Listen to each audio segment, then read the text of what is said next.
Chapter 734, 348. He was defeated by the power of money. The pet beasts chosen by the hosts for evaluation all have certain problems, more or less, making them quite troublesome to deal with. These issues are very well hidden and utterly irregular, so no foster shop can cover every base and satisfy them all. The more perfection a foster environment and service can achieve, the more problems it can cater to, naturally leading to higher scores. To earn a perfect score, it means that all hidden issues of the 20 pet beasts must be discovered and resolved without causing any dissatisfaction from the pet beasts evaluators during the process, which is nearly impossible. Even the consistently top-ranking Pinction foster shop fluctuates around 90 points every time. How could this fledgling Starfare foster shop score a perfect grade? Which foster shop is next in line? Zhu Cheng asked in a deep voice. It's Yang Guang Pet Boarding, the employee quickly replied. Yang Guang.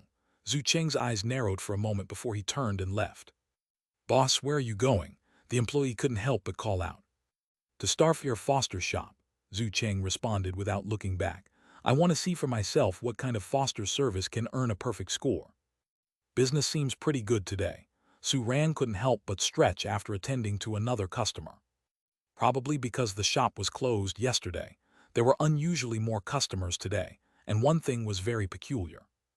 Almost every customer expressed the desire to tour the foster area, even if they had no immediate need for fostering. Su Ran initially led the customers on the tour himself, but as the number of visitors increased, he felt overwhelmed and simply handed the task over to 12th. If it was just a matter of communicating and introducing, 12th, having followed Su Ran many times, was completely capable of handling it. If customers really had foster needs, he could step in afterward. Sure enough, with 12th's help, the efficiency increased significantly, and Su Ran could focus entirely on washing and protection, drastically speeding up the pace of receiving customers.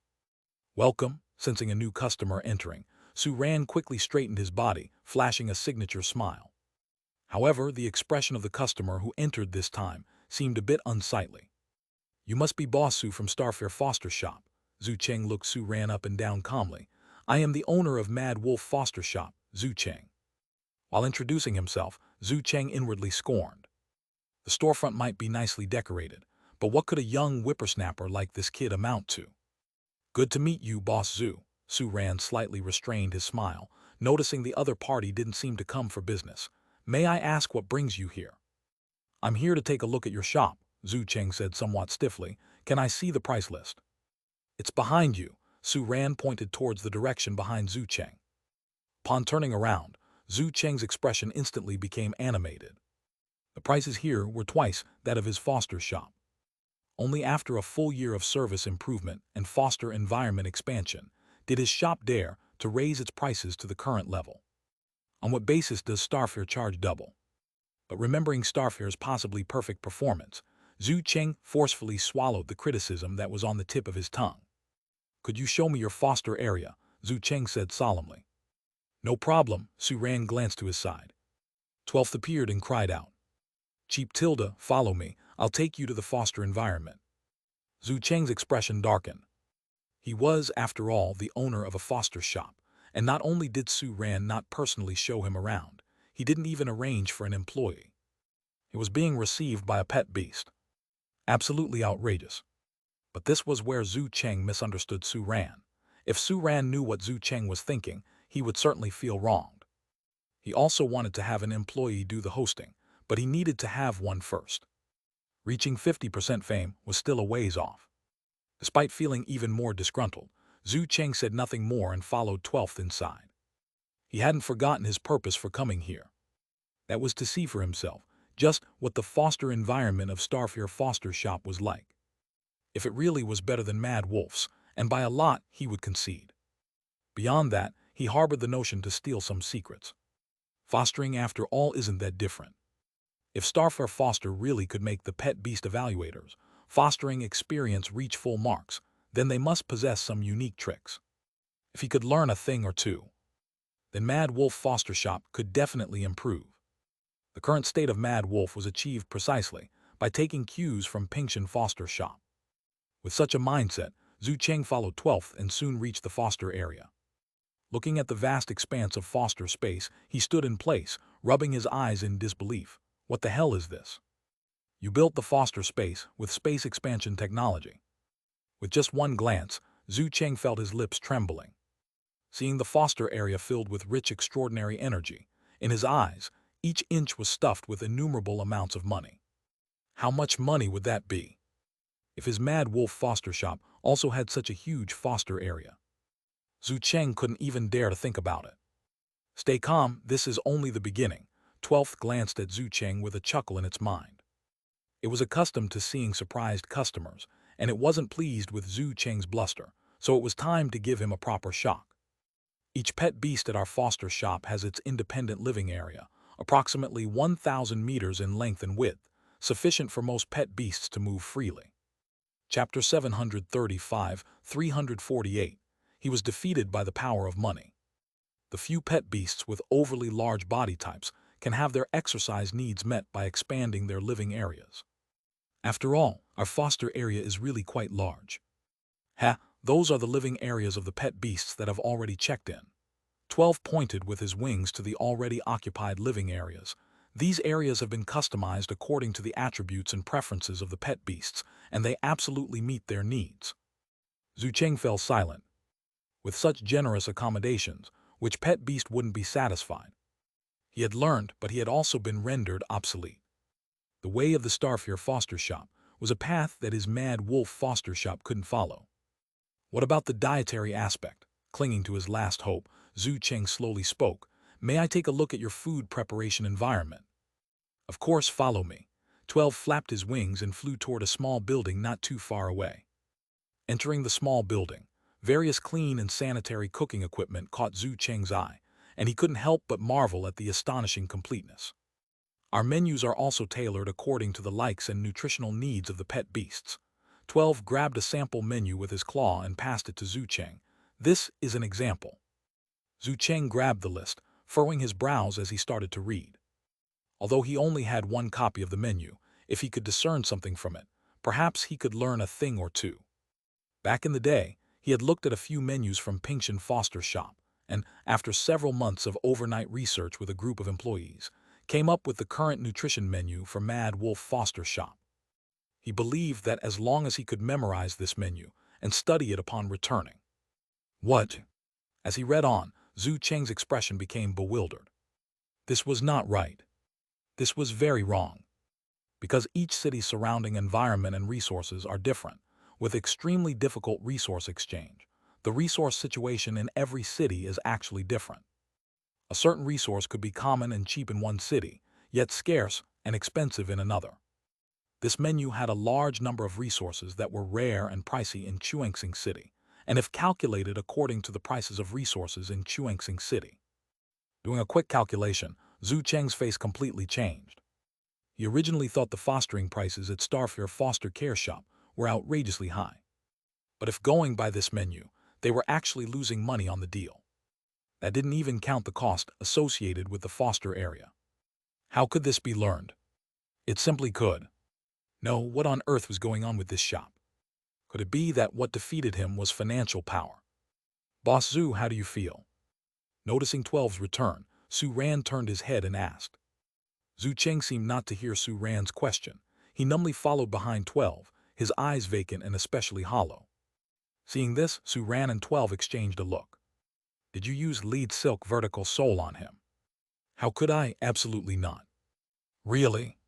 Really? Assured that 12 had done nothing, Su Ran let out a small sigh of relief. Boss Zhu, are you all right? Zhu Cheng stopped beside Su Ran, pausing in his tracks. He turned to look at Su Ran, his eyes rapidly regaining their spark, and his serious, deep face quickly reddened around the eyes, tears brimming in his gaze. Boss Su, you're bullying people. Watching Zhu Cheng wipe away his tears and stride out of the shop, Su Ran was left looking confused. He couldn't help but glance at 12. Did you really? Tweet, I really didn't do anything. All right then, Su Ran scratched his head. Boss Zhu is pretty weird. Seeing how fierce he was upon arrival, Su Ran thought he had come to cause trouble. It was a needless excitement. Su Ran stuck his head out and shouted towards the shop door. Next, please. Soon, a long-waiting customer entered the door with a cheery smile. Suran was again engulfed in the bustle, quickly forgetting the recent episode. The business at Starfair Foster Care Shop was booming, but at this moment, another foster shop in Chuangsing City was plunged into chaos. This foster shop was called Yangguang Pet Boarding. They ranked lower in Chuangsing City's foster care industry, with average service quality, but they thrived on cheap pricing, targeting an ordinary customer base.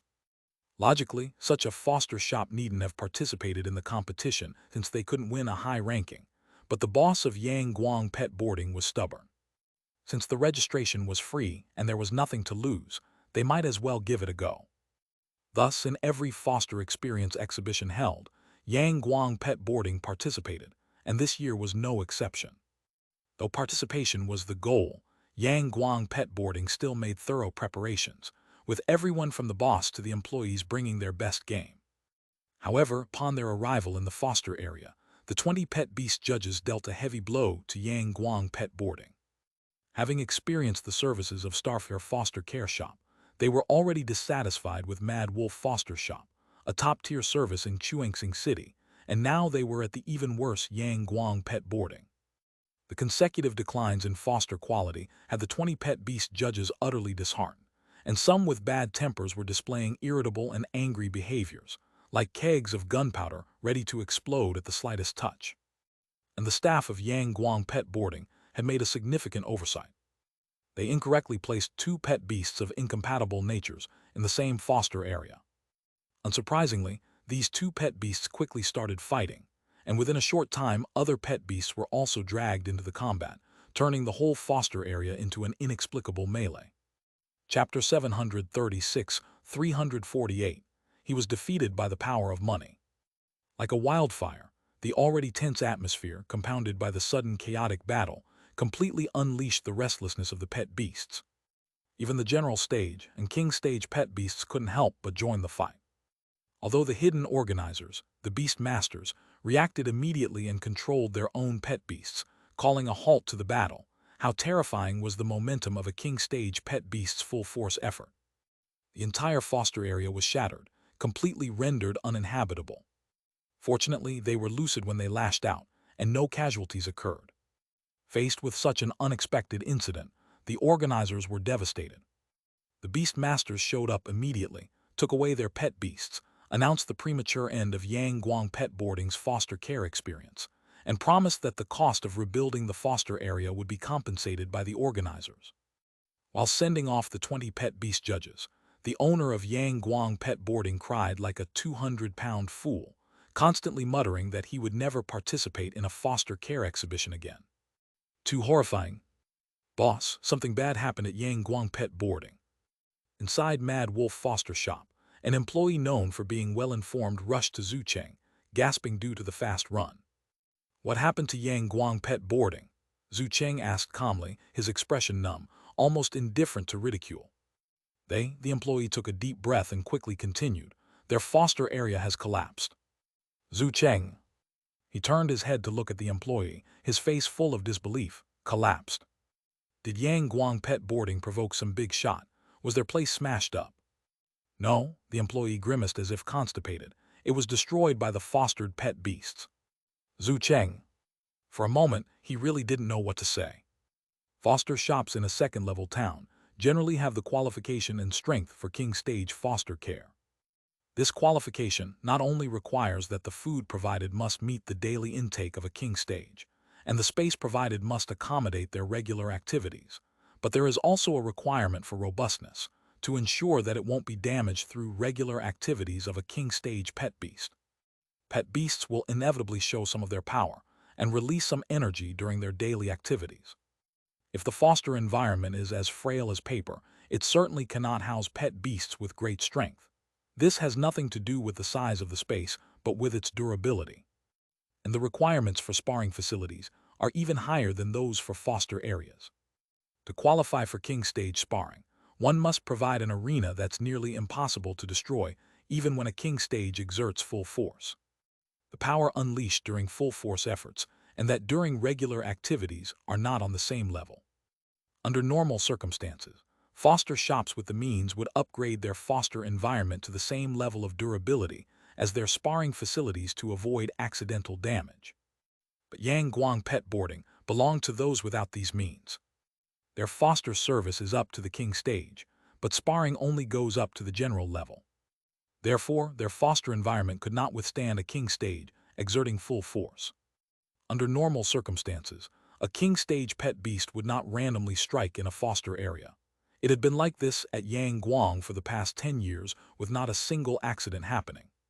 But the current situation was clearly exceptional. The king stage had made a move, and the environment of Yang Guang pet boarding couldn't bear it. So Yang Guang was wrecked. How could pet beasts just up and destroy the foster environment? Zhu Cheng couldn't dwell on the setback he faced at Starfair Foster Care Shop and couldn't help but ask. Because the employee glanced at Zhu Cheng, hesitating. "If you don't speak properly right now, I'll dock half your salary this month," Zhu Cheng snapped angrily. All right, I'll tell you," the employee said, clutching his wallet and on the verge of tears, hurrying to speak up, because the 20 pet beast judges were in a terrible mood, and then the fight between the two elite stage pet beasts became the spark that set off a melee. The reason why the 20 pet beast judges were in such a bad mood, the employee stole a glance at Zhu Cheng, is because the foster environment is getting worse day by day. Zhu Cheng fell silent. The foster environment at Yang Guang was far worse than that of Mad Wolf, so it made sense that the mood of the 20 pet beast judges was poor. But he mentioned it was getting worse with each passing day. Not only was Yang Guang worse than Mad Wolf, but also Mad Wolf was inferior to Starfair. Once dead memories surged again, and thinking of the repeated blows he suffered at Starfair Foster Care Shop, Zhu Cheng clutched his chest, slumped back in the chair, his eyes vacant, and with a twisted mouth, he let out a heh sound. Seeing Zhu Cheng's state, the employee was startled. He cautiously stepped forward and couldn't help but ask, "Boss, are you all right?" "I'm fine," Zhu Cheng suddenly sat up, a ferocious light in his eyes. "They all must die." The incident at Yang Guang pet boarding spread quickly through the entire foster industry due to its sensational nature, even showing signs of reaching beyond the industry. The foster shops scheduled to exhibit after Yang Guang pet boarding became restless. This was the first time in many pet beast foster experience exhibitions that pet beast judges had gone so far as to destroy the foster area. Although this was also related to the insufficient strength of Yang Guang pet boarding's own foster area. But it was still outrageous. If it happened to them during their turn, with these pet beast judges pulling the same stunt. The owners of the foster shops lined up behind became increasingly frightened. Because these pet beast judges had already fought once. They had made enemies of each other, and even if they shook hands and made peace at the beast master's request, deep down they might not truly forgive each other. With this in mind, the possibility of a repeat melee at each subsequent foster shop would be higher. The urgent task was to find out why they fought in the first place. One by one, the foster shop owners activated their networks, inquiring left and right, and eventually came to an unbelievable conclusion. The instigator turned out to be a newly opened foster shop. Because it was newly opened, this shop was scheduled first in the foster experience exhibition. But this shop handed in a perfect report card, leaving all the pet beast judges extremely satisfied. Consequently, all subsequent foster shops failed to satisfy the pet beast judges anymore, as if having savored delicacies, they found ordinary food unpalatable. Mad Wolf Foster Shop was the first to fall, with the pet beast judges leaving with darkened faces. Yang Guang Pet Boarding outdid them by getting their shop smashed up by the pet beast judges. After hearing this news, all the foster shop owners made the same decision unanimously: to visit Starfair Foster Care Shop. They wanted to see for themselves what kind of magic this shop possessed. On that day, Suran felt quite puzzled, because he had received visits from more than a dozen peers in succession, each one requesting to see the foster environment of Starfair Foster. These colleagues arrived with various expressions and left without a word, their faces bewildered, and those unaware might think Suran was engaged in some shady dealings. And the organizers of the Pet Beast Foster Experience exhibition, on that very night, received no less than 11 applications to withdraw from the event. They were bowing out. Chapter 737, 349 Main, Task 4 completed, A-grade system skill. In the Beast Master Association meeting room of Chuangsing City, the organizers of the Foster Care Experience exhibition convened. The usually cheerful and noisy meeting room was now more somber than the gloomy skies outside the window. The 20 pet beast evaluators first deeply self-reflected on their oversight, before silently gazing at the stack of 11 applications on the table in the middle of the room. Let's discuss it. How should we handle this? One of the king-level main evaluators slowly started, with a serious expression. These foster shops resolutely refuse to participate in the Foster Care Experience exhibition. Let's just skip them according to the buys and move on. A judge couldn't help but say, by order, it should be Wind and Cloud Foster Shop's turn tomorrow. This isn't about the order. Another judge rubbed his brow. Out of 17 participating shops, more than half are dropping out. Won't the final scoring look like a joke when announced? What worries me is not that. Another judge pondered for a moment before speaking slowly. I'm concerned about the next Pet Beast Foster Care Experience exhibition. The meeting room once again fell into silence. In previous Foster Care Experience exhibitions, although Pingshan Foster Shop always secured the first place, the gap between it and the other foster shops wasn't big. It was a gap that could be closed. At least this year, Mad Wolf Foster Shop almost caught up with Pingshan Foster Shop. Thus, there was still motivation for the other foster shops to participate. But if a foster shop like Starfair Foster appears in the exhibition, dwarfing other shops so much that they see no hope of catching up, the circumstances will definitely change. One could tell from the stubborn owner of Yang Guang Pet Boarding crying and saying he'll never participate again. One can imagine that if Starfair Foster Shop takes part in the next Pet Beast Foster Care Experience exhibition, the likelihood of other shops signing up would significantly decrease. If the vast Chuangsing City ends up with only a few, or perhaps only 2 or 3, foster shops participating, the very purpose of the Pet Beast Foster Care Experience exhibition would be completely lost. And the possibility of excluding Starfair Foster Shop is even more inconceivable. Without a doubt, after this Pet Beast Foster Care Experience exhibition, Starfair Foster Shop's fame is set to skyrocket, with a high chance of it becoming the #1 foster shop in Chuangsing City. An exhibition without such a foster shop would also turn into a joke. This Pet Beast Foster Care exhibition will finish after comparing the last 3 participating foster shops, and we will then announce the final scores. The 4 main evaluators decided after discussion. As for the next one, we will decide whether to hold it based on the registration situation at that time. The evaluators remained silent. Does that mean, if by that time no foster shop signs up, the Pet Beast Foster Care Experience exhibition won't be held anymore? A judge couldn't help but let out a deep sigh. This is really killing the exhibition. It wasn't until the following morning that Su Ran learned about the withdrawal of 11 foster shops from the Pet Beast Foster Care Experience exhibition. He had no choice but to be informed, as the organizers had sent staff to notify every participating foster shop. Furthermore, the staff member responsible for notifying Su Ran relayed the whole situation to him in a tone brimming with resentment.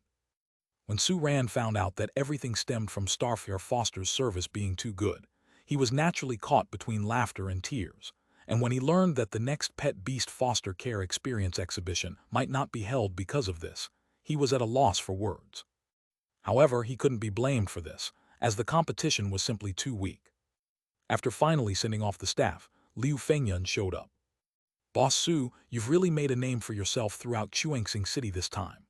Liu Fengyun chuckled, not at all worried about their turn hosting the Pet Beast evaluators that day. "Honestly, I didn't expect things to turn out this way either." He was no stranger to Starfair Foster Shop's unique foster environment, but even he hadn't anticipated such an unexpected development. "Today it's your Wind Cloud Foster Shop's turn. I hope those Pet Beast judges don't tear your foster area apart." Su Ran couldn't help but express his concern. "It won't happen." Liu Fengyun waved his hand dismissively. "Our foster shop might not compare to Pingshan, but we're not so bad that evaluators would come to blows over it. And even if they did come to blows, our foster area won't be destroyed." Liu Fengyun shrugged. "I've already resigned myself to not getting first place anyway. My main reason for coming is to congratulate Boss Su on securing the championship ahead of time and inadvertently killing the exhibition." Liu Fengyun's face took on a mocking expression, showing that he too had received the news. "Su Ran." He didn't know what to say at the moment. After entertaining Liu Fengyun for a while and seeing him off, Su Ran officially started receiving customers. Just like the day before, a long queue formed outside the door, and every customer who entered requested to tour the foster area. This challenging task was entrusted to 12. Time flew and 3 days passed. As the final 3 participating foster shops completed their receptions of the pet beast judges, this edition of the Pet Beast Foster Care Experience exhibition came to an abrupt end amid a flurry of commotion. The organizers released the final experience scores, and Starfair Foster Shop won first place with a perfect score, while Pingshan Foster Shop, for the first time, took second place with a much lower score than in previous years, scoring only 76 points. The surprise of many, Mad Wolf Foster Shop took third place. The early end to the exhibition left numerous beast-tamers in Chuangsing City brimming with curiosity, eager to investigate the exact details. Chapter 738, 349 Main, Task 4 completed, A-grade system skill. And then they came across a surprise revelation that was late to the scene. The Starfair Foster Care Shop, which had forced numerous other foster shops to drop out of the competition with its unparalleled services, suddenly became known by countless people. The line of customers already filled the space in front of the shop, and now it grew even more. The fame of Starfair Foster Care Shop thus quietly exceeded 50%. On the evening of the day Su Ran received the first-place medal, a line of text appeared before his eyes after closing the shop. Main Task 4 has been completed. Upon seeing these words, Su Ran immediately opened the task page. Main Task 4, Branch Out completed. Task description. The host must successfully establish branches in 4 different second-level towns, with the fame of each branch reaching over 50% to be considered a success. This task is a stage task, with rewards distributed in stages. Task Reward. System Skill Upgrade Command X1, System Upgrade Experience plus 600. Current Stage Task. Successfully establish branches in 4 different second-level towns. Task Progress 4-4. Xi'an City completed. Monster Wooden City completed. Bright Radiant City completed. Xuanxing City completed. Stage Task Reward, System Clerk X3. Claim Task Reward. Here it comes. Not only was the stage task completed, but with the fame of Xi'an, Monster Wooden, Bright Radiance, and Xuanxing in the second-level towns reaching 50%, Main Task 4 was thoroughly completed. Su Ran took a deep breath and didn't hesitate to click on Claim. Inside the shop with its doors firmly closed, accompanied by the sudden appearance of a portal, 3 brand-new system clerks appeared one after another. The clerks were as irreverent as ever, but Su Ran was now able to quickly compose himself. After briefly understanding the personalities and specialties of the 3, he ultimately chose the one most suited to be promoted to store manager. With the system clerk deployment completed in Xuanxing City, this meant that he no longer needed to tirelessly mind the shop every day. He could take it easy and do other things in secret. After settling the 3 system clerks, Su Ran looked back at the task panel. With the rewards for Main Task 4 claimed, a new main task had already appeared. Main Task 5. Sharpen your axe without delaying the work of cutting firewood. Beast Field number 47 is about to face an unprecedented disaster, one that will envelop all cities within, affecting the normal operations of more than half of the host's stores, something both the system and the host cannot tolerate. The host is requested to assist the human forces within Beast Field number 47 to achieve victory in this battle. As the saying goes, sharpen your axe without delaying the work of cutting firewood. Only with a stable and peaceful environment can the host conduct business more successfully. Task Reward. System Skill Upgrade Command X2, System Clerk Direct Purchase Rights, System Upgrade Experience plus 700. Is this how the saying goes? Su Ran couldn't help but scoff internally, while also being surprised by the particularity of this new task. It was actually asking him to assist in achieving victory over the calamity. As for the disaster mentioned by the system, Su Ran already had a guess. If things went as expected, the calamity originated from Beast Field number 8, starting with the successful evolution of the Demon Wood Semi-Saint. This thought added a few more layers of pressure to Su Ran's heart. But seeing the generous task rewards, he felt he was up to the task. The completion of Main Task 4 had brought him a System Skill Upgrade Command, and with 2 more on the way, it meant he could elevate all system skills to B level. Beyond that, having the right to directly purchase system clerks was also significant. It meant Suran no longer needed to acquire system clerks through tasks, but could purchase them directly, staffing each branch immediately upon establishment. The significance of this was self-evident. After completing main task 4, the system upgrade experience had already reached 1302,000, meaning the completion of main task 5 would bring another system upgrade. With the last system upgrade, the service range at Starfare Foster Care Shop had greatly improved, and the capacity for attending to pet beasts increased from leadership stage to king stage. After this system upgrade, it was without a doubt that Starfare Foster Care Shop's capacity would be further enhanced, with all services upgraded as well. The future looked promising. Closing the task panel, Suran held the newly obtained system skill upgrade command and opened his personal panel. Host Suran. Contract power 5th stage. Contract pet beasts. Xeon view details. Star view details. Kanken view details. 12 view details. Firefly view details. System skills. Plucking fur B level, 500-500, system skill upgrade command 01. Drug application B level, 2000-2000, system skill upgrade command 01. Pranks B level, 2000-2000, system skill upgrade command 01. After selecting the system skill upgrade command, Suran looked at the 3 system skills, and 3 different lines of text appeared before him. Plucking fur A level. After promotion, using this system skill for washing and protection will always yield 3 stars or below skills, with a certain probability of acquiring 4-star skills, and gain a permanent buff in washing and protection. Pleasure value permanently increases by an additional 10% for all branches. Drug application, a level. After promotion, using this system skill for feeding will greatly increase physical points gained and gain a permanent foster care buff. Pleasure value permanently increases by an additional 50% for all branches. Pranks a level. After promotion, using this system skill for training partners will substantially increase skill points gained and gain a permanent training partner buff. Pleasure value permanently increases by an additional 30% for all branches. Please select a skill to upgrade. Looking at the descriptions, Suran fell into contemplation. Chapter 739, 349 Main, Task 4 completed, A-grade system skill. At this moment, his mind was preoccupied with a single thought. Why did he have only one system skill upgrade command? He wanted all 3 A-grade skills.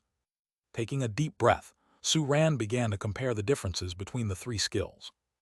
The effect of plucking fur was undoubtedly the most useful. The chance of obtaining skills from washing and protection for 3-star and below turned into a guaranteed outcome, and even 4-star skills had become attainable.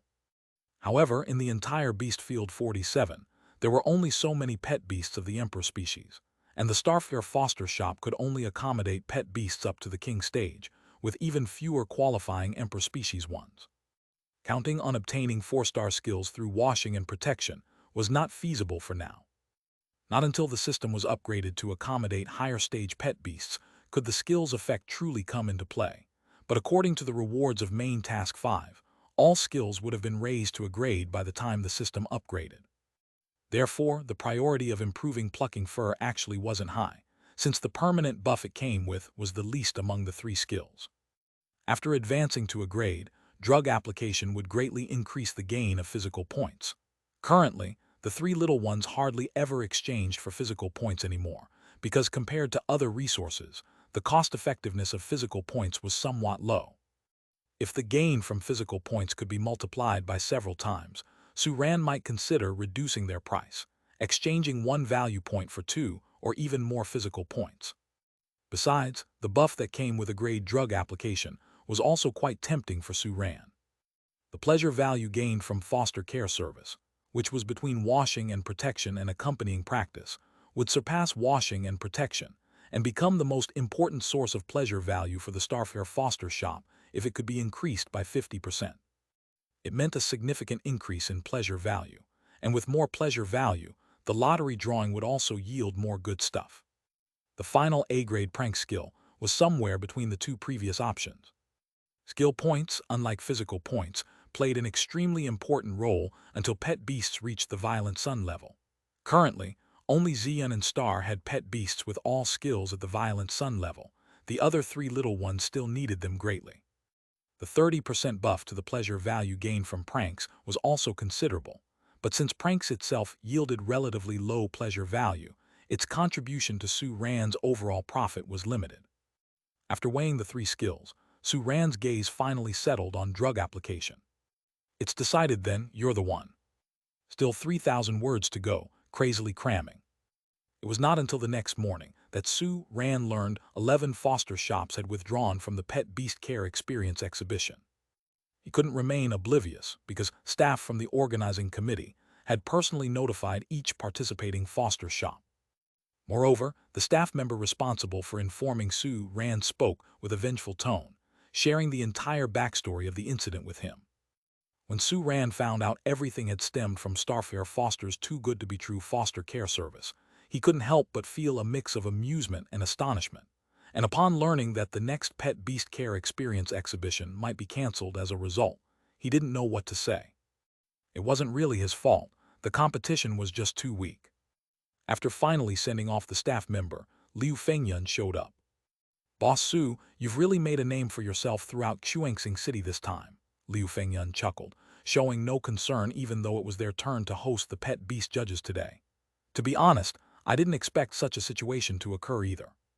He was familiar with the unique environment of Starfare Foster, but such a bizarre turn of events was beyond even his expectations. "It's your Wind and Cloud foster shop's turn today. I hope the Pet Beast judges won't cause your foster area to collapse as well." Su Ran couldn't resist expressing his concern. "It won't come to that," Liu Fengyun waved dismissively. "Our foster shop might not be as good as Pingshan's, but it isn't so bad that it would provoke the Pet Beast judges into a fight. And even if they did fight, our foster area wouldn't collapse," Liu Fengyun shrugged. "I'm lying low because there's no chance of winning first place anyway. I mainly came by to congratulate Boss Su for clinching the championship early and for ending the exhibition prematurely." Liu Fengyun's face was tinged with playful mockery, clearly having received the same news. Su Ran. At a loss for words, Su Ran managed to entertain Liu Fengyun and eventually saw him off before officially starting to welcome clients. Just as the previous day, a long line of customers waiting just outside the door streamed in, each asking to tour the foster area. This arduous task fell to 12. As time passed, 3 days flew by. With the last participating foster shops gradually completing their reception of the Pet Beast judges, the Pet Beast Care Experience exhibition ended abruptly amidst chaos. The organizing committee announced the final experience scores, and Starfare Foster Shop won first place with a perfect score. Pingshan Foster Shop fell to second place for the first time, scoring much lower than previous years at only 76 points. The surprise of many, Mad Wolf Foster Shop took third place. The early end to the exhibition, 11 days before its scheduled conclusion, left countless beast tamers in Xuanxing City brimming with curiosity, eager to uncover the specifics. Soon after, they were hit with a late yet shocking revelation. The Starfare Foster Shop, which could make other foster shops withdraw one by one with its unrivaled foster care service, instantly became known to an untold number of people. The line of customers outside the shop, already bursting at the seams, grew even longer. In this quiet and unassuming way, the fame of Starfare Foster Shop broke through 50%. On the evening of receiving the first-place medal, with business over for the day, Su Ran was greeted by a line of text. Chapter 740, 349 Main, Task 4 completed, A-grade system skill. Chapter 741, 350 Talent Skill Fusion. As a rather rare purple item, the probability of drawing a talent skill fusion stone compared to a regular skill fusion stone is incomparable. But Su Ran, from the first time he obtained a talent skill fusion stone until now, had gone through numerous resource allocations. Accumulating bit by bit, the total number of talent skill fusion stones had reached 47. Some of these talent skill fusion stones were traded early on in preparation for the 5 little ones' futures, while the rest remained unallocated.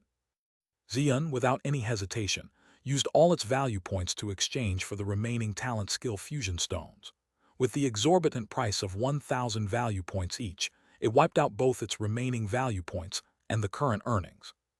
Even so, it didn't feel even a bit of regret. For Xian, now evolved into the Emperor species, any enhancement from other resources became negligible. To grow stronger, it was necessary to pioneer a whole new path. That was the talent-skill fusion, a realm only accessible to the Emperor species. After witnessing the evolution process of the demon wood semi-saint firsthand, the one person with 5 pet companions had learned some of the saint spirit race's secrets from the demon wood semi-saint. After evolving into the Holy Spirit race, an Emperor species would not have its 4-star talent skills upgraded to 5 stars. Instead, it would possess a unique 5-star skill called the Wheel of Life. The way a saint spirit grows stronger is by inscribing one talent skill after another onto the Wheel of Life and fusing them together with the wheel. Ultimately, when all talent skills are inscribed, there remains only an incredibly powerful fused version of the Wheel of Life, which is the key to breaking through from the epic level to the saint rank. Thus, the advancement of the saint spirit race after evolution is a continuous process of talent-skill fusions. Preemptively completing this process using talent-skill fusion stones naturally meant a tremendous advantage for Xian of the Emperor species. If it wasn't for the lack of funds, it would have liked to buy the talent-skill fusion stones for the other companions as well. In the end, Xian had 34 talent-skill fusion stones in its possession. How do you plan to fuse your talent skills? Su Ran pondered for a moment and then looked seriously at Xian. As an Emperor species, Xian possessed a total of 9 talent skills. The most extreme method of fusion would be to combine all 9 skills simultaneously. In this case, 34 talent skill fusion stones would not suffice for a successful fusion. At most, they could only slightly bolster the success rate. The more systematic approach would be to select 2 talent skills for fusion, and upon a successful fusion, fuse the new skill with a third one, until all are fused. With 34 talent skill fusion stones, there is a chance to complete one fusion. Beyond that, there are other fusion plans. Having no prior experience with talent skill fusion, Su Ran was more interested in hearing Xian's own thoughts on the matter at this moment. Upon hearing Su Ran's question, Xian showed a thoughtful expression. Fusing all 9 skills together was the first option it discarded. This method of fusion required a massive amount of talent skill fusion stones, and with no certainty of success, there would be no enhancement in strength before achieving fusion success. The method of fusing other skills one by one with a single skill was also quickly dismissed by Xian, because it had a better plan. After evolving into the Emperor species, Xian's 9 talent skills were Thunder Shocker, Path of Destruction, Thunder Punishment, Immortal Body, Heavenly Punishment, Divine Punishment, Astonishing Thunder Fury, Cloud Break Sky, and Imperial Crown. These 9 skills could actually be divided into 5 categories. Thunder Shocker, Heavenly Punishment, and Imperial Crown are all field-type skills with certain commonalities when used. Astonishing Thunder Fury and Cloud Break Sky are both long-range attack skills, again with similarities. Immortal Body and Thunder Punishment are close combat attack skills. Divine Punishment is a burst skill, and Path of Destruction is a speed skill. Following this classification, Xian could fuse the skills of the 5 categories separately, reducing the 9 talent skills down to 5, and then fuse the 5 combined talent skills together. Since there is only one skill each in the burst and speed categories, the first phase required fusing the skills of 3 categories. Thunder Shocker plus Heavenly Punishment plus Imperial Crown. Astonishing Thunder Fury plus Cloud Break Sky. Immortal Body plus Thunder Punishment. For its first attempt at talent skill fusion, it logically made sense for Xian to start with the simpler method of pairing skills for fusion. So after briefly considering between 2 options, it settled on Immortal Body and Thunder Punishment. Xian quickly shared its thoughts with Su Ran, and the other 4 companions listened intently, deep in thought. After evolving into the Emperor species, they would also attempt to fuse their talent skills, so Xian's current strategy held significant reference value. That's a very good idea, Su Ran agreed with Xian's plan. He selected a talent skill fusion stone and chose the corresponding 2 skills. Immortal Body plus Thunder Punishment. Fusion success rate, 0.082%. Proceed with fusion. Yes, no. Seeing the touching fusion success rate, the corner of Su Ran's mouth twitched slightly. The fusion of 2 4-star talent skills had an almost similar success rate to that of 4 3-star skills. Luckily, they hadn't attempted to fuse all 9 talent skills together. Otherwise, he could only imagine how many zeros would precede the success rate. Taking a deep breath, Suran tentatively pressed yes, and as a talent skill fusion stone dimmed and disappeared, the words fusion failed appeared in front of his eyes. Chapter 742, 350 Talent Skill Fusion. Fusion failure was within Suran's expectations. His eyes were fixed on the increased probability of success after failure, and soon a look of surprise appeared on his face. After so many fusion attempts, Suran had become very familiar with the increase in success rate that each failure added to the skill fusion stone. One could say that before the start of a skill fusion, he could predict the success rate after a potential failure, and his estimates were very accurate. Thus, he immediately realized that the talent skill fusion stones increased the success rate by a much larger margin than the ordinary skill fusion stones when a fusion failed. This meant that when the likelihood of fusion success was close, using talent skill fusion stones would significantly reduce the number of fusion stones needed to succeed. Continue. Having tried once, Suran was now certain that the 34 talent skill fusion stones he held were enough to help Xian fuse at least one new skill. His consumption of talent skill fusion stones grew faster and faster until the words fusion success appeared before his eyes, prompting him to skillfully halt his actions. 26 stones. With just 26 talent skill fusion stones, Suran completed a skill fusion with a success rate of less than 1 in 1,000. He exhaled a breath of turbid air and immediately turned to Xian's panel. The immortal body and thunder punishment skills both dimmed and disappeared, replaced by a brand new skill. Thunder punishment, violent sun level. Immortal body, violent sun level. Annihilating thunder body, violent sun level. Success. Suran's heart surged with excitement. As he looked closely, he soon discovered what made this skill fusion different from previous ones. In previous skill fusions, if a higher star level was not reached, the skill would maintain its original star rating. For example, the fusion of two 2-star skills would form a stronger 2-star skill, but it would still be 2 stars. But now, the fusion of two 4-star talent skills had resulted in a new skill with a 5-star rating, even though one of the stars was hollow, indicating that it was not a true 5-star skill. Such a skill might more aptly be described as a quasi-5-star skill. With this in mind, Suran turned to Xian and a look of surprise appeared on his face. Xian, why have you turned black? Meow, I've turned black. Xian blinked, a look of bemusement on its face. With the successful fusion of the two talent skills, it felt as if the corresponding skill memories had been erased, replaced by countless depictions of the new skill in use. It felt the power of the new skill and was taken aback by Suran's question. It turned its head, looking at the other 4 creatures, who all nodded in agreement with Suran. Look, Suran took out a mirror and placed it in front of Xian. In the mirror, the white parts of Xian's fur remained unchanged, but the purple parts had somehow turned a deep, profound purple-black. The bemusement on Xian's face intensified, clearly unaware of this change. Could it be? The fusion of talent skills can alter the form of transcendent beings. Suran stroked his chin, speculating. Talent skills correspond to the source of a transcendent being's power, so perhaps the fusion of talent skills produces corresponding effects. Forget it, just a color change, no big deal. Suran shook his head, quickly setting aside that speculation.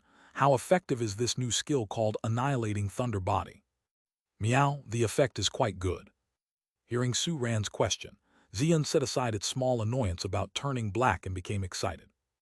It quickly began to describe the effects of Annihilating Thunder Body, one by one. As a fusion of Thunder Punishment and Immortal Body, Annihilating Thunder Body possessed both skills' advantages and had been elevated to a certain extent. Upon using Annihilating Thunder Body, Xian's body would undergo a complete elemental transformation. In this elemental state, Xian's body would be filled with a special kind of thunder called Annihilating Thunder.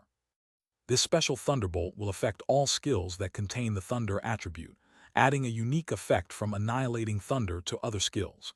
The area hit becomes the opponent's vital spot, resulting in a significant increase in damage. Yes, it's that special effect from Thunder Punishment. Originally, this effect was only effective in the Thunder Punishment skill, but now it has become an effect included in all skills. In addition, due to the complete elemental transformation of the body, Xian also gained various effects such as the ability to freely change form, instantly recover from injuries, and be immune to physical attacks. These effects essentially covered the functions of the original immortal body. Clearly, this fusion was an epic enhancement for Xian, who was already very strong. The fusion of talent skills is not 1 plus 1 equals 2, but 1 plus 1 2. Very good. After listening to Xian's complete introduction, Su Ran could hardly suppress a smile. There are still 8 talent skill fusion stones left. Meow tilde, then let's save up again.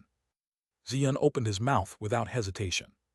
26 talent skill fusion stones were enough to successfully fuse 2 talent skills, also to Xian's pleasant surprise. The remaining 8 stones were obviously not enough for a second successful fusion, so it was decided to gather 30 stones and then go for it all at once. With the attempt at talent skill fusion ending, Xian's involvement in resource allocation was completely finished. Next up, it was Star's turn. Seeing Xian become stronger once again after fusing talent skills, Star's emotions surged, but realizing that evolution into the Emperor species was the most important thing for it at the moment, Star quickly calmed down. Xilu tilde, first merge Moon Concealment Star Racing, then use the 4-star skill scrolls to upgrade Night Inspection. Good. Su Ran smiled and began to select the skills needed to merge Moon Concealment Star Racing. In addition to Gap Flow Shuttle and Nightfall Trace, which had been prepared before, the last skill was called Starlight Trail, a speed skill associated with star power. 42 skill fusion stones vanished into thin air, and the 3-star skill Moon Concealment Star Racing that hadn't been enhanced for a long time was about to skyrocket. Moon Concealment Star Racing, Violent Sun Level. Chasing Stars, Violent Sun Level. Xylulu tilde. The violently trembling body gradually settled, and Star excitedly let out a neigh. Without waiting for Su Ran to ask, it swiftly introduced the effects of the new skill. Upon using Chasing Stars, Star's speed could receive an acceleration far surpassing Moon Concealment Star Racing. At the same time, its body would transform into an extremely special state called Star Spirit Body. Entering the Star Spirit Body state, all of Star's essences would be completely concealed, and its affinity with star power would increase. And this increase would vary with Star's speed. The faster it runs, the higher the affinity with star power becomes. Adding this brand new effect of Star Spirit Body to the original effect of Moon Concealment Star Racing, it was another huge enhancement for Star, which was striving towards the direction of star power with all its skills. And Star's surprise was not yet over. After using the 4-star skill scroll, Night Inspection brought it another new surprise. Night Inspection, Violent Sun Level. Stargazing, Violent Sun Level. Compared to the original skill's effect of enhancing vision and tracking enemies, the newly improved 4-star skill underwent a complete transformation with the help of the 4-star skill scroll. Significantly enhancing vision in the darkness was its simplest effect. On top of that, Stargazing added a new effect that allowed it to release the eye of the star once, observing a vast area around from an overhead perspective. Seated atop the pinnacle of stars, overlooking the land. And that wasn't all of the skill's effects. The other effect of Night Inspection, tracking enemies, upon being elevated to Stargazing, became the ability to lock onto an opponent and randomly probe 3 of their abilities. To anticipate the enemy first, such a terrifying prospect. Chapter 743, 351, Incoming Call from Xian City. After upgrading 2 talent skills to stars, the exchange of star resources came to a pause. Although there were still plenty of value points, there were no suitable resources worth exchanging, so the balance was temporarily kept, to be spent later when desirable resources were encountered.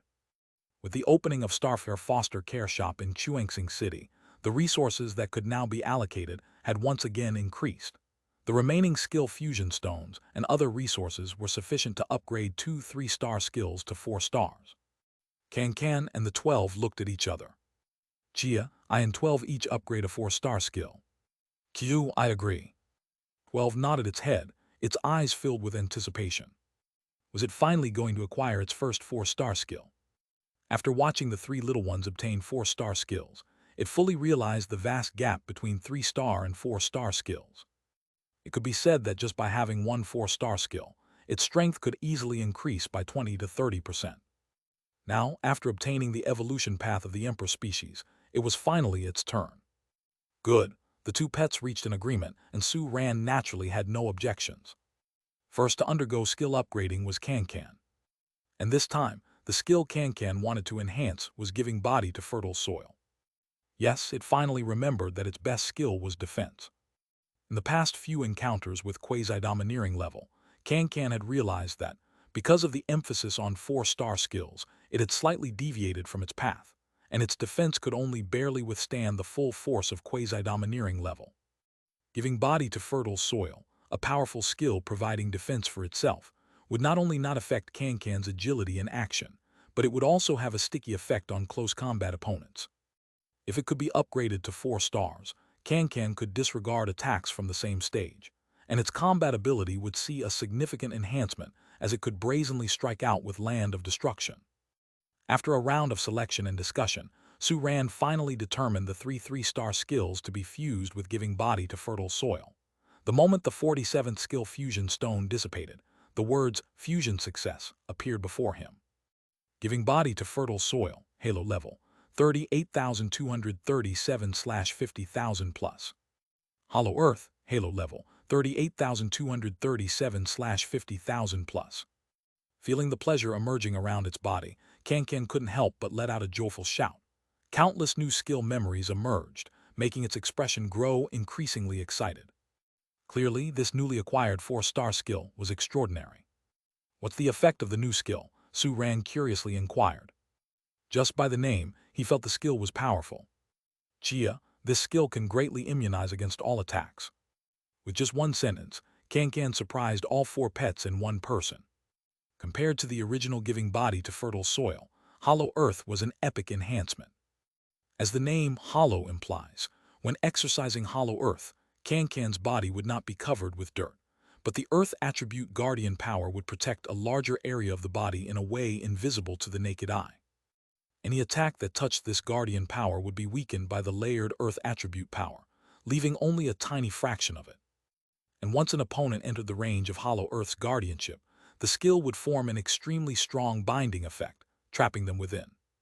Combining defense and control into one, the effect of Hollow Earth complements Can-Can's currently strongest offensive skill Land of Destruction, forming a complete skill chain. This means that Can-Can, when facing the quasi-domineering level again, would have the confidence to fight. Q, it's my turn, it's my turn. Seeing Can-Can's new skill, 12 was very envious and quickly urged on. Good, Su-Ran smiled. Which skill do you plan to fuse first? Upon hearing Su-Ran's question, 12 responded without hesitation. Q, lead silk vertical soul. 12 had considered for a long time how to fuse its skills. Among all the skills, this was the one it wanted to enhance the most. Because this special skill, capable of controlling and influencing other creatures, was the first skill 12 had reached full moon level, and it was still widely used to this day. It was eager to know what special effects would emerge when Lead Silk Vertical Soul was upgraded to 4 stars. Good, Su-Ran nodded slightly. For the remaining 3 fusion skills, one will be fixed as Interwoven Virtuality and Reality. Another skill will be Bewildered Heart Branding, which I previously taught you, and besides these 2, we need one more skill. After speaking, he casually opened the skill fragment exchange for the 3-star skill list, discussing with 12. Before long, the person and the pet determined the last skill. After the consumption of 41 skill fusion stones, 12's first 4-star skill was born. Lead Silk Vertical Soul, Halo level, 12,823/50,000 plus. Soul Seal, Halo level, 12,823/50,000 plus. Q tilde. 12's eyes widened as it felt the pleasure from the talent skill upgrading spread throughout its body. More and more introductions about the Soul Seal skill flooded into its mind, its eyes brimming with surprise and delight. Indeed, its choice had not been wrong. Soul Seal, Su-Ran stroked his chin, pondering over the meaning of the skill name. Finally, he chose to ask directly, what's the effect of the skill? 12 looked spirited and began to introduce proactively. Soul Seal fully inherited the effect of Lead Silk Vertical Soul to control multiple targets and further, enhanced it on that basis to an epic level. 12 could preemptively condense soul seals, with a cap on the total amount that could be condensed. This cap would increase as the skill proficiency improved. With its current Halo level status, The cap for soul seals was 50. Chapter 744, 351, Incoming Call from Xian City. The call from the fishing store manager was because Chairman Fang had come to see him. According to their previous agreement, if nothing unexpected happened, this visit from Chairman Fang should be about the mysterious light channel. You go ahead with your work, I'll head over now. Su Ran waved his hand to the fishing old man and strode out of the shop. Immediately after, his expression subtly shifted. Observing the long line of customers outside the shop, Su Ran keenly sensed something different about Xian City compared to usual. The exchange battles had clearly ended, yet the proportion of out-of-towners among the queue seemed even higher than during the exchange battles. He did not elaborate on his suspicion and kept it to himself, leaping onto Star's back and swiftly heading towards the direction of the Beast Master Association in Xian City. En route, the more he saw foreigners, the deeper Su Ran's suspicions became. What had happened in the short span of days since the end of the exchange battles? And that question was answered upon reaching the Beast Master Association and meeting Fang Kangha. It seems you've noticed the changes in Xian City too. After hearing Su Ran's concerns, Fang Kangha chuckled and pushed a cup of tea towards Su Ran. Try this, Jotian City's corn tea, light yet rich. Thank you. Su Ran accepted and took a sip, feeling as though the impatience from his hurried journey was smoothed away instantly. Having a sip of the tea himself, Fang Kangha slowly began. These past few days, Xian City has indeed undergone significant changes. It's not just Xian City. More than half of the third-level towns and second-level towns within Beast Field 47, as well as some of the third-level towns inside the Beast King-level Beast Fields nearby, have all experienced drastic changes. This shift mainly stems from the migration of the city's populations, Fang Kangha explained, tapping the table with his finger. This is also the first resolution passed after the formation of the Alliance, Strength from the South, Aid to the North. All city beast master associations in the Alliance, while ensuring the safety of their own city, will send as many high-rank beast masters as possible to be stationed in the northern cities. Meanwhile, the northern cities, less capable elderly, women and children are being moved to the southern cities under the escort of high-rank beast masters. As for the reason behind this, Fang Kangha paused for a moment. It's because Beast Field 8 is located to the north of Beast Field 47. I understand, Su Ran nodded in realization, his respect for Fang Kangha growing. Undoubtedly, such population migration would effectively preserve the human fighting force in the face of a potential attack from Beast Field 8, allowing for a swifter counterstrike. Moreover, the migration between human cities could quickly dissolve any barriers between citizens of different cities, reinforcing the concept of the Alliance in everyone's heart. It hasn't even been 10 days since the Alliance was established. In such a short time, Fang Kangha had not only successfully implemented this resolution, but had also shown remarkable execution, already achieving preliminary results. It was evident that he had been preparing for this for quite some time. In a while, the Monster Wood Semi-Saint will relocate the entire Monster Wooden domain here, Fang Kangha said with a smile. It will hold the fort in the north and transform the entire Monster Wooden domain into the stronghold for the upcoming battle. Good, Su Ran nodded slightly. It had been a while since he last saw the Monster Wood Semi-Saint. He still had the leaf given to him, which he hadn't had the heart to use. With the participation of the Monster Wood Semi-Saint, even if the opponent was from Beast Field 8, it seemed less frightening. After all, the opponent couldn't directly bring a saint rank down to the fight, could they? Broken Abyss City was not just for show.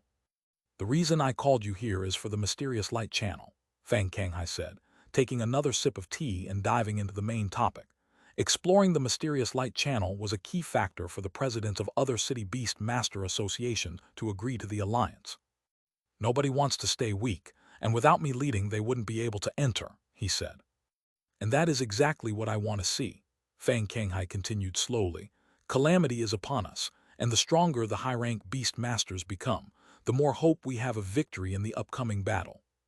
Chapter 745, 352, Mysterious Light Channel, Mysterious Ruins. 2 days passed by quickly. Having agreed on a time with Fang Kangha, 2 more days went by, and Su Ran once again visited Xian City. The 5 little ones that came with him were exceptionally spirited. Over the past 2 days, they had fully digested the benefits of the resource allocation they received 2 days earlier, and were now eagerly awaiting the upcoming exploration of the ruins. The meeting place Fang Kanghai and Su Ran had decided on was located in a valley about 10 kilometers outside of Xi'an City. This valley was nothing special, which was precisely why it was not easily noticed. Though close to the bustling Xi'an City, it somewhat embraced the idea of darkness under the light. Entering the valley, Su Ran soon saw Fang Kanghai. Behind Fang Kanghai stood 3 others, one of whom Su Ran recognized, as he was Yu Shengjiao, the vice president who hosted the event when he represented Qingzhou City to visit Xi'an City for an exchange.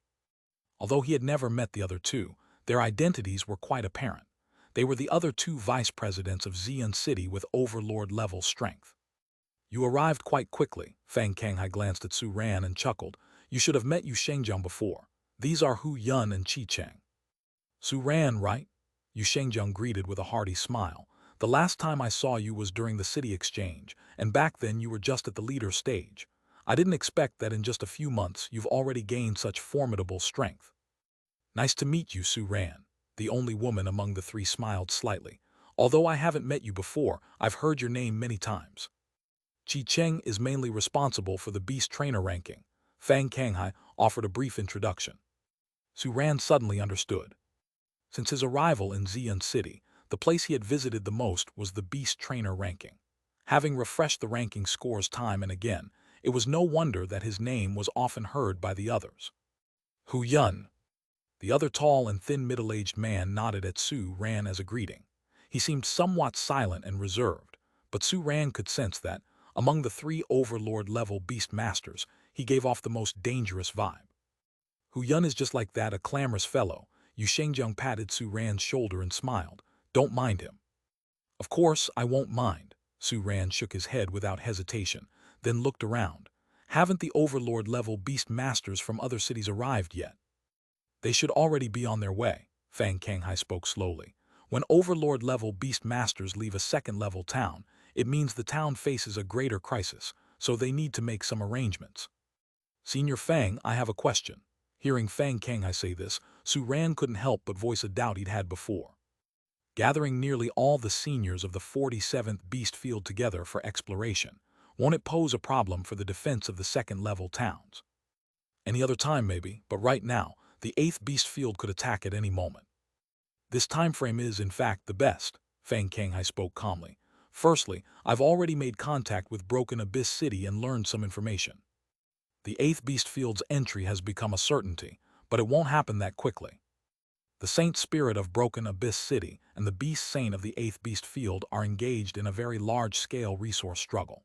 Until this battle truly concludes, they have no spare energy to pay attention to us. Though it's a bit disheartening to say, before the monster wooden semi-saint evolved, the 8th Beast Field hadn't even heard of the 47th Beast Field, Fang Kanghai said with a self-mocking smile. What is a catastrophe for us is merely a cleansing that doesn't require the Saint Spirit's personal involvement to them. Su Ran fell silent for a moment. Is the 47th Beast Field strong? Compared to the 97th Beast Field, where Qingzhou City resides, it's unfathomably more powerful. But such strength is relative. Before the rise of the monster wooden semi-saint, the entire 47th Beast Field had no more than 8 Beast Emperors, a strength which ranked in the middle to lower tier among the Beast Emperor-level Beast Fields. The human side of the 47th Beast Field was even weaker. Across the entire Beast Field, there was only Fang Kanghai who was Emperor-level. Therefore, it was quite understandable that the Beast Saint-level Beast Field wouldn't even consider the 47th Beast Field worth noticing. It was only after the evolution of the monster wooden semi-saint was complete that the Beast Field number 47 truly came into their view. As for whether we'll encounter danger after entering the relic, Fang Kanghai paused for a moment. Based on my observation, there seems to be a difference in the flow of time inside and outside the relic. A day spent inside the relic might only be a few hours outside. In addition, I've already made contact with the monster wooden semi-saint. He gave a slight smile, taking advantage of the move of the monster wooden domain. It's planning to conduct a thorough cleansing of the transcendent beings within Beast Field number 47. So, a brief departure won't put the second-level town at too much of a crisis. On the contrary, the gains from this excursion into the relic may well enable us to better face the incoming Beast Field number 8.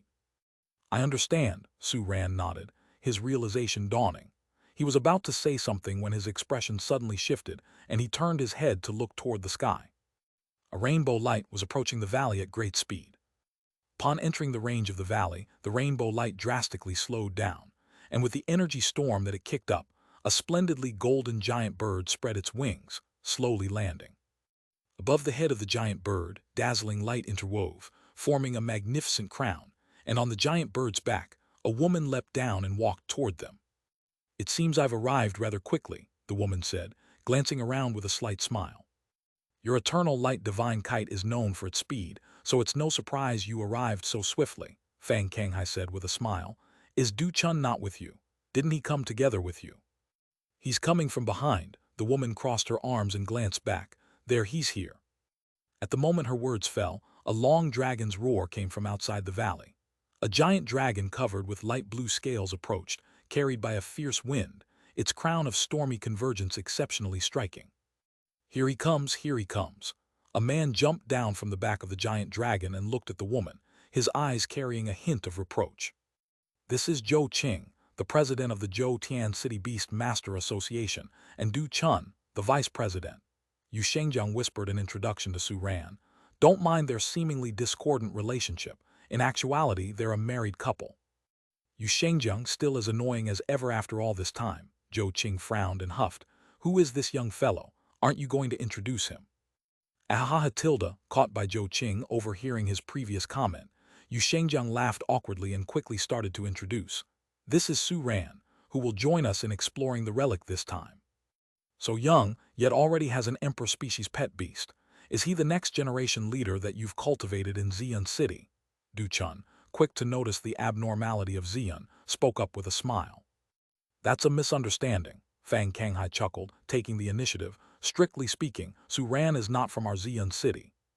He has connections with Xi'an, Monster Wooden, Bright Radiance, and Xuanxing cities. The presidents of all three cities also know Su Ran." Oh, hearing this from Fang Kanghai, Zhou Qing looked at Su Ran with a touch of surprise and caution. "Since when does our beast field number 47 have a power that can cross cities?" PFFT tilde. At this comment, Yu Shengjiang couldn't help but burst into laughter, covering his mouth and shaking violently. Qi Cheng and Hu Yun exchanged glances, their eyes flashing with a hint of amusement. "I have seen Zhou Elder do Elder." Su Ran knew it was time to say something.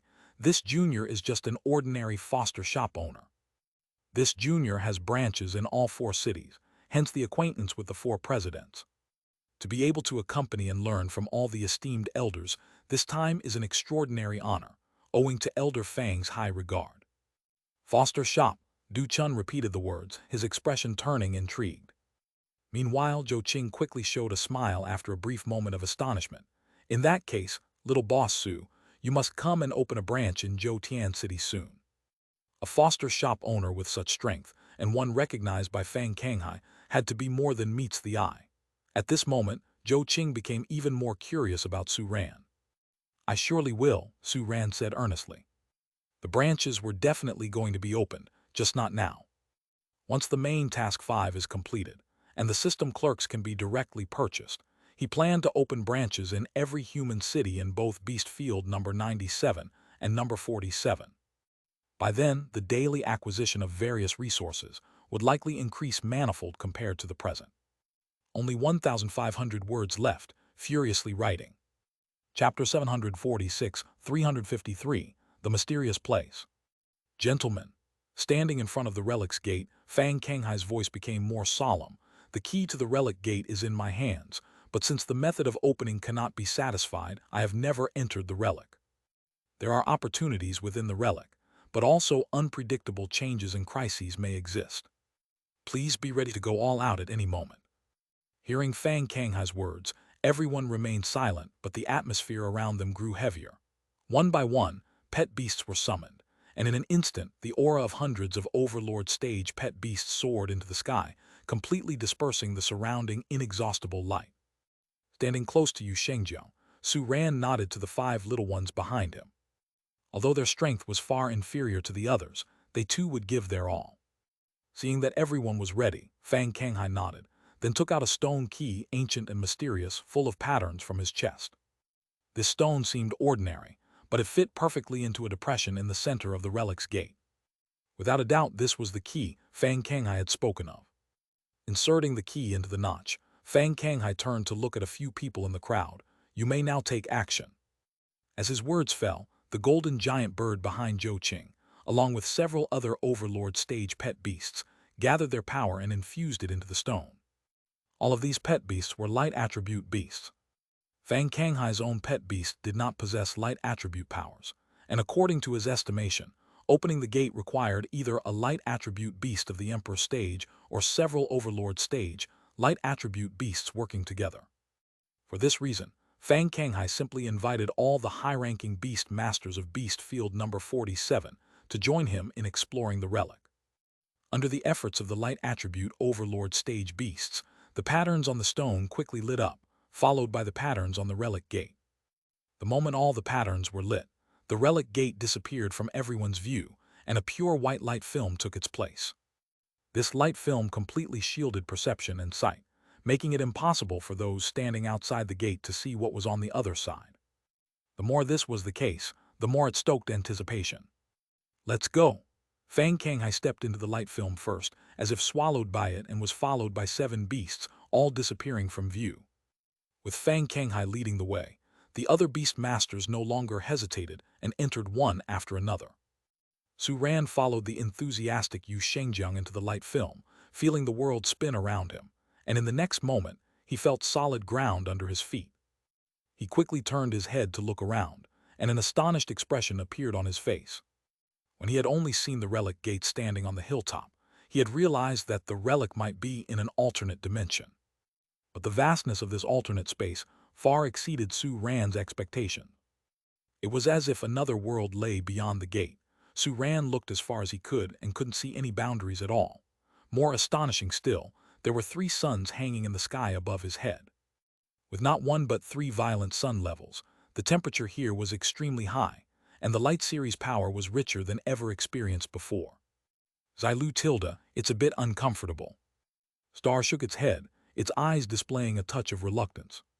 While its powers contained star power, it was, after all, a dark attribute pet beast. For any dark attribute pet beast, such an environment would not be likable. "Tolerate it for now." Su Ran patted Star's head, looked around the empty surroundings, and his face grew solemn. Clearly, everyone had entered this place one after another, but there were no signs of anyone around his location, and with no sight of the gate they had come through, there was only one possibility. After entering here, one would be randomly transmitted to a point in this alternate world. This was probably the worst-case scenario. Star, scout ahead. Climbing on Star's back and connecting with it in an instant, Su Ran spoke with a grave voice. "Xilu Tilda." Star let out a long, drawn-out neigh, and in the next moment, a black vertical pupil pattern light array appeared in the sky above.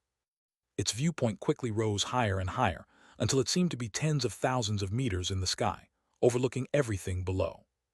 The vast point of view made everything around clearly visible. For star skill, violent sun-level stargazing.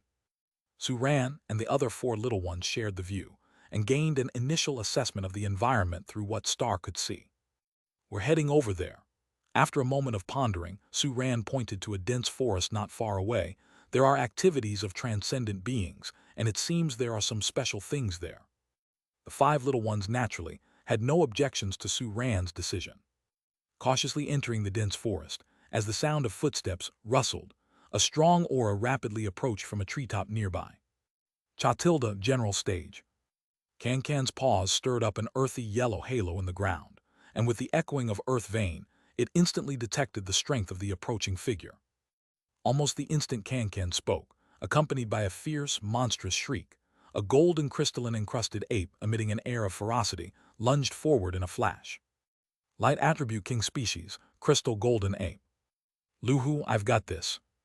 Seeing that the 4 seniors showed no intention to act, Firefly excitedly stepped forward as a brick-red flame wreathed around its brow, instantly transforming into a fire bear. 3-star skill, full moon-level burning soul body. Charging with an escalating momentum, Firefly collided with the crystal golden ape without hesitation. Chapter 747-353, The Mysterious Place. Boom! The intense flame spread the rolling heat wave, setting off ripples in the space saturated with dazzling golden light, as the light attribute power and the fire attribute power collided instantly. The storm they stirred up in their mutual grinding tore the surrounding grass and trees away. The figure of the firefly was sent flying 10 meters back, and after taking a few heavy steps to steady itself, it raised its head, its eyes filled with burning flames. Squeaka! The crystal golden ape, struggling to recover from the storm, was also in bad shape. Although it held some advantage in strength due to its complete general stage power, the strange brick-red flames were now covering the crystal stones on its body. The continuous burning sensation reddened the golden crystals, and the lingering pain filled the crystal golden ape's gaze toward the firefly with an urge to kill. Suran's eyebrows raised slightly. The sudden attack and the almost innate malice of the crystal golden ape puzzled him. 12. Can you detect its past experiences? I'll try. 12's eyes turned, and it cast an endless sleep on the crystal golden ape. Watching the crystal golden ape, which had murderous intent just a second ago, suddenly collapse, the firefly scratched its head, dispelled the flames that enveloped its body, and moved behind Suran. 12 flapped its wings, lightly flying over the fallen crystal golden ape. Its sea-blue eyes shimmered with bright blue patterns as they slowly closed. Its consciousness skillfully sank into the crystal golden ape's dream world. A few breaths later, 12 opened its eyes, looking down at the crystal golden ape with astonishment. Its dreams are filled with hatred for humans, wishing nothing more than to kill every human being. Could there be other humans in this world? Suran's expression grew stern. Otherwise, why would it have such great hatred? 12 shook its head. The human figures in its dreams are very blurry, giving me the feeling that it has never seen a human, yet the hatred is already there. It's never seen humans but harbors hatred for them. Suran shook his head in confusion, looking at the crystal golden ape that was about to wake up. He waved his hand. Make it a puppet. All right. 12 nodded, and an intricate pattern from the depths of its eyes transformed into a seal that flew out in an instant, landing on the forehead of the crystal golden ape and melding into it. The crystal golden ape struggled to rise abruptly halted, and after a brief struggle, its eyes became dull. 4-star skill, violent sun-level soul seal. 12 nodded in satisfaction. This was its only 4-star skill, and it had already been upgraded with skill points to the violent sun level, easily controlling others of the same stage. It took 12 half a day to condense a soul seal, but using it on the strong crystal golden ape in front of them was not a waste. The controlled crystal golden ape swiftly stood up and climbed a tree with a flash, heading deep into the dense forest. With this creature leading the way, they could avoid a lot of trouble for the team of 1 person and 5 pets. As they proceeded, Suran and the 5 pets predictably encountered other transcendent beings. Just like the crystal golden ape, under 12's detection, they discovered an innate hatred for humans. If a single crystal golden ape was a coincidence, the fact that every transcendent being they met felt the same way could not be a coincidence. With the crystal golden ape, 12 conserved its soul seals and did not control a second puppet. With the 5 pets taking turns to act, these attacking transcendent beings were disabled one by one, none retaining the ability to fight. Yet Suran's expression did not ease, but grew more solemn. He was really curious about the inexplicable hostility of these transcendent beings. As they approached the depths of the dense forest, the presence of an intense transcendent power could already be clearly felt. Earlier, when Star used stargazing, Suran discovered something special in the deepest part of the forest, which should be a treasure if nothing went wrong. The dense transcendent power now confirmed his guess. And, why do I feel that the resource ahead is related to the Earth attribute? Kanken stopped, showing a puzzled look. Continuing forward, the light attribute energy did not change much. In contrast, the Earth attribute energy was gradually becoming richer. It should be. Suran looked at the 3 suns in the sky, smiling slightly. I originally thought that there were only light attribute treasures here, but I didn't realize there were others as well. I estimate there's no dark attribute. Star shook its head, its face taking on a somewhat helpless expression. In a place where light series power is so dense, dark power would be suppressed, making it impossible for any valuable resources to naturally form. But it's possible to find resources related to star power here, Suran said reassuringly with a smile. Maybe we'll even find a town star stone, right? Star glanced at the dim, lightless source of star power on its chest. It wasn't buying this pie in the sky. As one man with 5 pets talked and laughed, they got closer and closer to that Earth attribute resource in the depths. Tilda, that resource is guarded by a beast king. The situation of the resource was seen through the eyes of the crystal golden ape by 12, who promptly warned them. Cha, I'll handle it. Kankan quickly spoke up. This was its resource, after all, so naturally, it would be the one to take action. A king stage, huh? Expectation flickered in Kankan's eyes. The lowly soldiers and crabs they had just encountered didn't even have the right to force it to use its hollow earth. Finally, a worthy opponent had appeared, and this was a good chance to see the effects of hollow earth. Perhaps because the Beast King was right ahead, they didn't encounter any other attacks from transcendent beings on their journey, and soon, the man with his 5 pets reached the deepest part of the dense jungle. Unlike the taller trees on the periphery, the deepest part of the jungle had only a grassy area, filled with a special plant that had golden veins on its surface. Suran's gaze swept across the dense grassland, eventually settling on a towering natural stone platform. Atop that stone platform was an object that seemed to be part gold, part stone, and part wood. Its energy connected naturally to the earth around it, pulsating with immense, rich earth attribute power. A vein origin stone, Suran exclaimed involuntarily. Kankan's eyes lit up at that moment. This was one of the main materials for its evolution, though not the most valuable one. He hadn't expected to find it so easily. The next moment, Kankan's gaze shifted, looking towards the Beast King that was slowly rising to its feet next to the stone platform, its body surrounded by a mighty aura.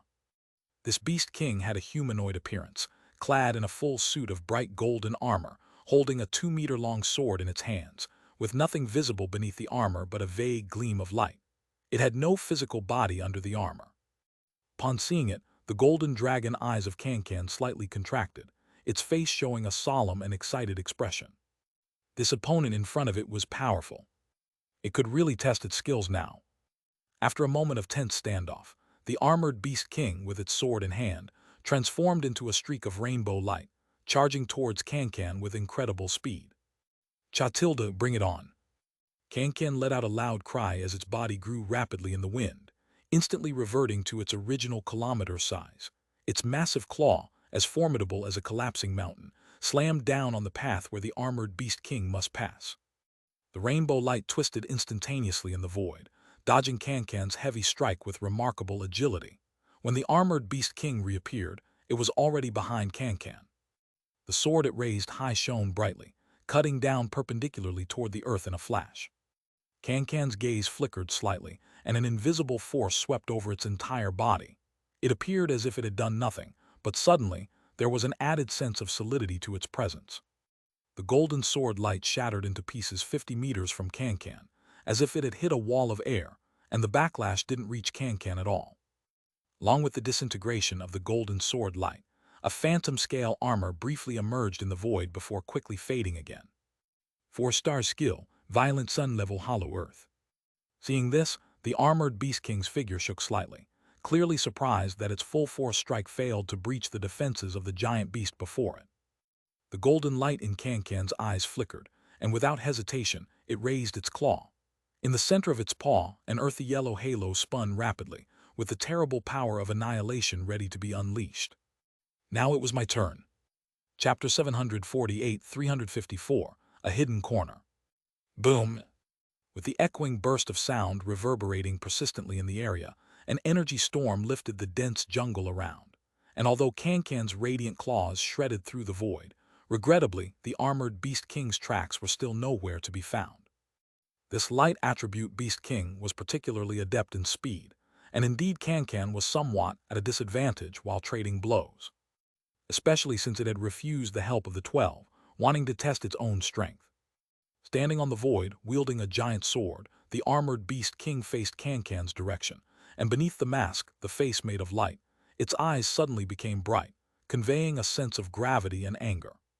The ancient and foreign language with its body's tremor spread through the void. Although they had never heard this language before, all 5 pets, upon hearing the sound, had the meaning surface in their minds. A lofty Beast King, Why would you collude with the human race? A trace of surprise appeared on Su Ran's face. It was his first time hearing such a question. Because in the outside world, wild transcendent beings would never bother asking such nonsense. Why else but because they've already contracted with human beast masters and taken a stand with humans. Therefore, upon hearing the strange question from the armored beast king, Su Ran's mind flashed with a certain possibility. Can don't rush to kill it, get some information. Upon receiving Su Ran's thought conveyed through contractual sensing, Can responded with a got it, and its head cocked as it looked toward the armored beast king. Chirp, don't you know why? Could it be? You are from the traitorous beast clans. The armored beast king's grip on the giant sword suddenly tightened, and its gaze toward Can turned icy. Humans reject all beast races, yet cunningly tempt with despicable means, causing treachery to arise within the beast race. It is because of these traitors that we met defeat in the ultimate battle, ending up in such a state. I hadn't thought that there would still be members of the traitorous beast clans in existence. If that is so, I must slay you with my own hands to avenge my ancestors. Bellowing furiously, the armored beast king transformed into a rainbow light, with a might even more formidable than before, and charged towards Can in an instant. Seeing this, Can was momentarily stunned. It was just trying to get some information. Why did this guy become even more hostile? Defeat it first but spare its life. Su Ran's thought arrived in an instant, steadying Can's mind. To spare its life, right? No problem. With a loud shout, the dark lines within its glistening gold eyes slowly swirled, and with the glow of earthy yellow light around its body, the land trembled violently as Can's form swelled once more in the stormy gale, and it fiercely swiped a claw toward the armored beast king. Perhaps stirred by earlier words that evoked certain memories, the armored beast king displayed a hatred far greater than before, and faced Can's even more tremendous attack without flinching. Outside the rainbow light, blinding flame colors shone. To the astonishment of the human and beasts, the armored beast king's aura continued to climb, rising even faster than Can's. In its hatred, the armored beast king had resorted to a self-sacrificing tactic. Under such means, regardless of whether this strike succeeded, the armored beast king itself would suffer a severe backlash. Boom! A muffled collision burst forth, and with the clash of sword radiance and the giant claw, invisible ripples pulsed through the void. That was the hollow earth protecting Can. The moment the sword radiance touched the hollow earth, it seemed to plunge into mire, slowing down and weakening until it finally drew closer to Can's body. Seeing this, the armored beast king didn't hesitate to propel itself forward, slashing with the next sword blow to the same spot forcefully. As the two sword glows intersected, the originally feeble blade suddenly grew formidable, and ultimately it succeeded in breaking through Can's hollow earth, leaving a deep gash on Can's giant claw. Without a glance at the wound on its claw, Can's massive draconic eyes immediately locked onto the armored beast king. The other effect of the hollow earth took hold the moment the armored beast king added the second sword strike. It had wounded Can, but at the same time it found itself suddenly immobilized. Chirp, you lost. Can excitedly roared as its other claw, wrapped in a force that ground everything to dust, came crashing down, enveloping the armored beast king in an instant. The void around them instantly collapsed, leaving the hitherto indestructible armor of the armored beast king covered with numerous mottled cracks that seemed nearly to burst apart, a sight horrendously alarming. Not allowing the surrounding forces to continue collapsing, and after severely wounding the armored beast king, Can casually knocked it away. With a thud, the armored beast king was sent flying, crashing through a swath of trees before collapsing powerlessly to the ground. Let's go, we have some questions for this fellow. Su Ran took a deep breath and started walking toward where the armored beast king had fallen. Humans rejecting some beast race, traitorous beasts, the final battle. Just from a casual questioning by Can, so much information had been extracted. This guy couldn't be left to die so easily. Can's body rapidly shrank, picked up the vein origin stone from the stone platform with its mouth, and followed closely behind Su Ran and the other four pets. Soon, the human and pets arrived in front of the armored beast king. At this moment, the armored beast king lost all its former invincibility, its armor fragmented and barely clinging to its body, and the luminescence from its body beneath the armor was much dimmer than before. Chapter 749, 354, a hidden corner. The giant sword in its hand broke into two pieces from the middle, the blade stabbed into the earth, and the hilt lay beside. Upon sensing the approach of one human and 5 pet beasts, the armored beast king's body trembled slightly, struggling to stand up, but ultimately failed. "Kill me?" The voice of the armored beast king was filled with depth and hatred.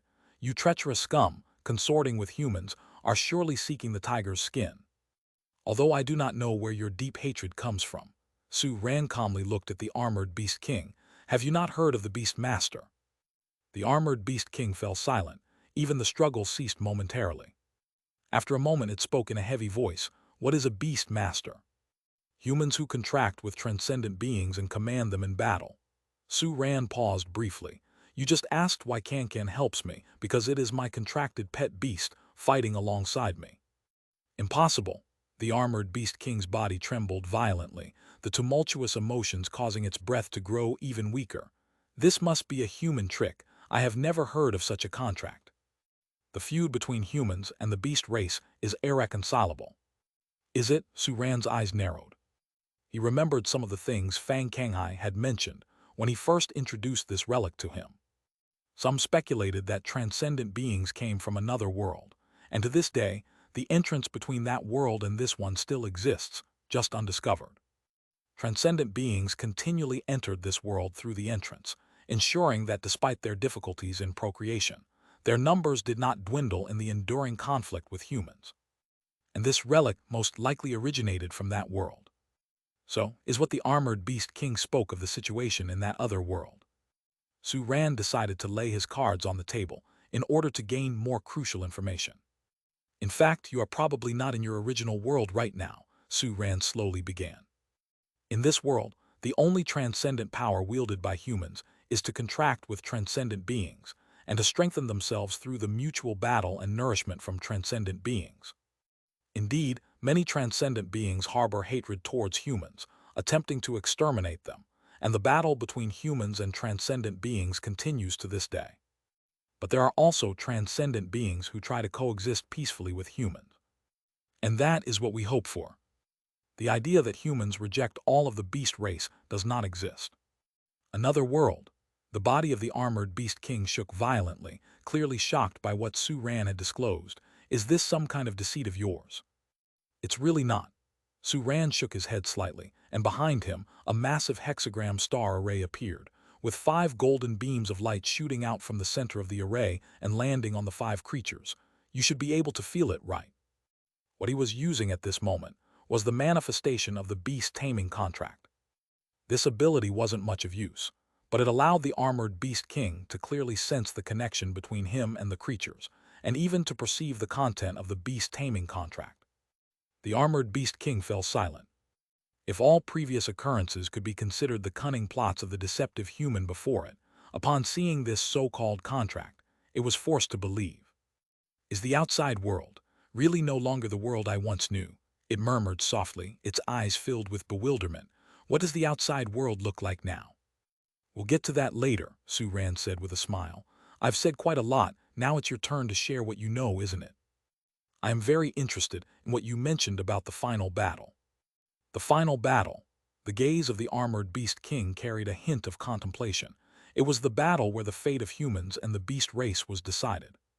In that battle our beast race lost and from then on was exiled to the harshest, most desolate and barren regions of the continent, fenced in by humans." "Fenced in?" Su Ran stroked his chin. "Then how did you end up in our world?" "I do not know." The armored beast king shook its head with difficulty. "Most who personally experienced the final battle have passed away, and even if there were any, they would not be here. All of the beast race here was born in this place. All of our memories and hatred stem from the ancestral blood imprints. And these inherited memories do not contain information on how we came to be here." Chirp tilde, "No wonder your dreams are so chaotic." 12 spoke suddenly. "If the hatred is derived from fragmented ancestral memories within their bloodlines, naturally, it would seem extremely chaotic when viewed. This also explained why they, having never seen humans before, harbored such enmity towards them." "Understood," Su Ran nodded slightly.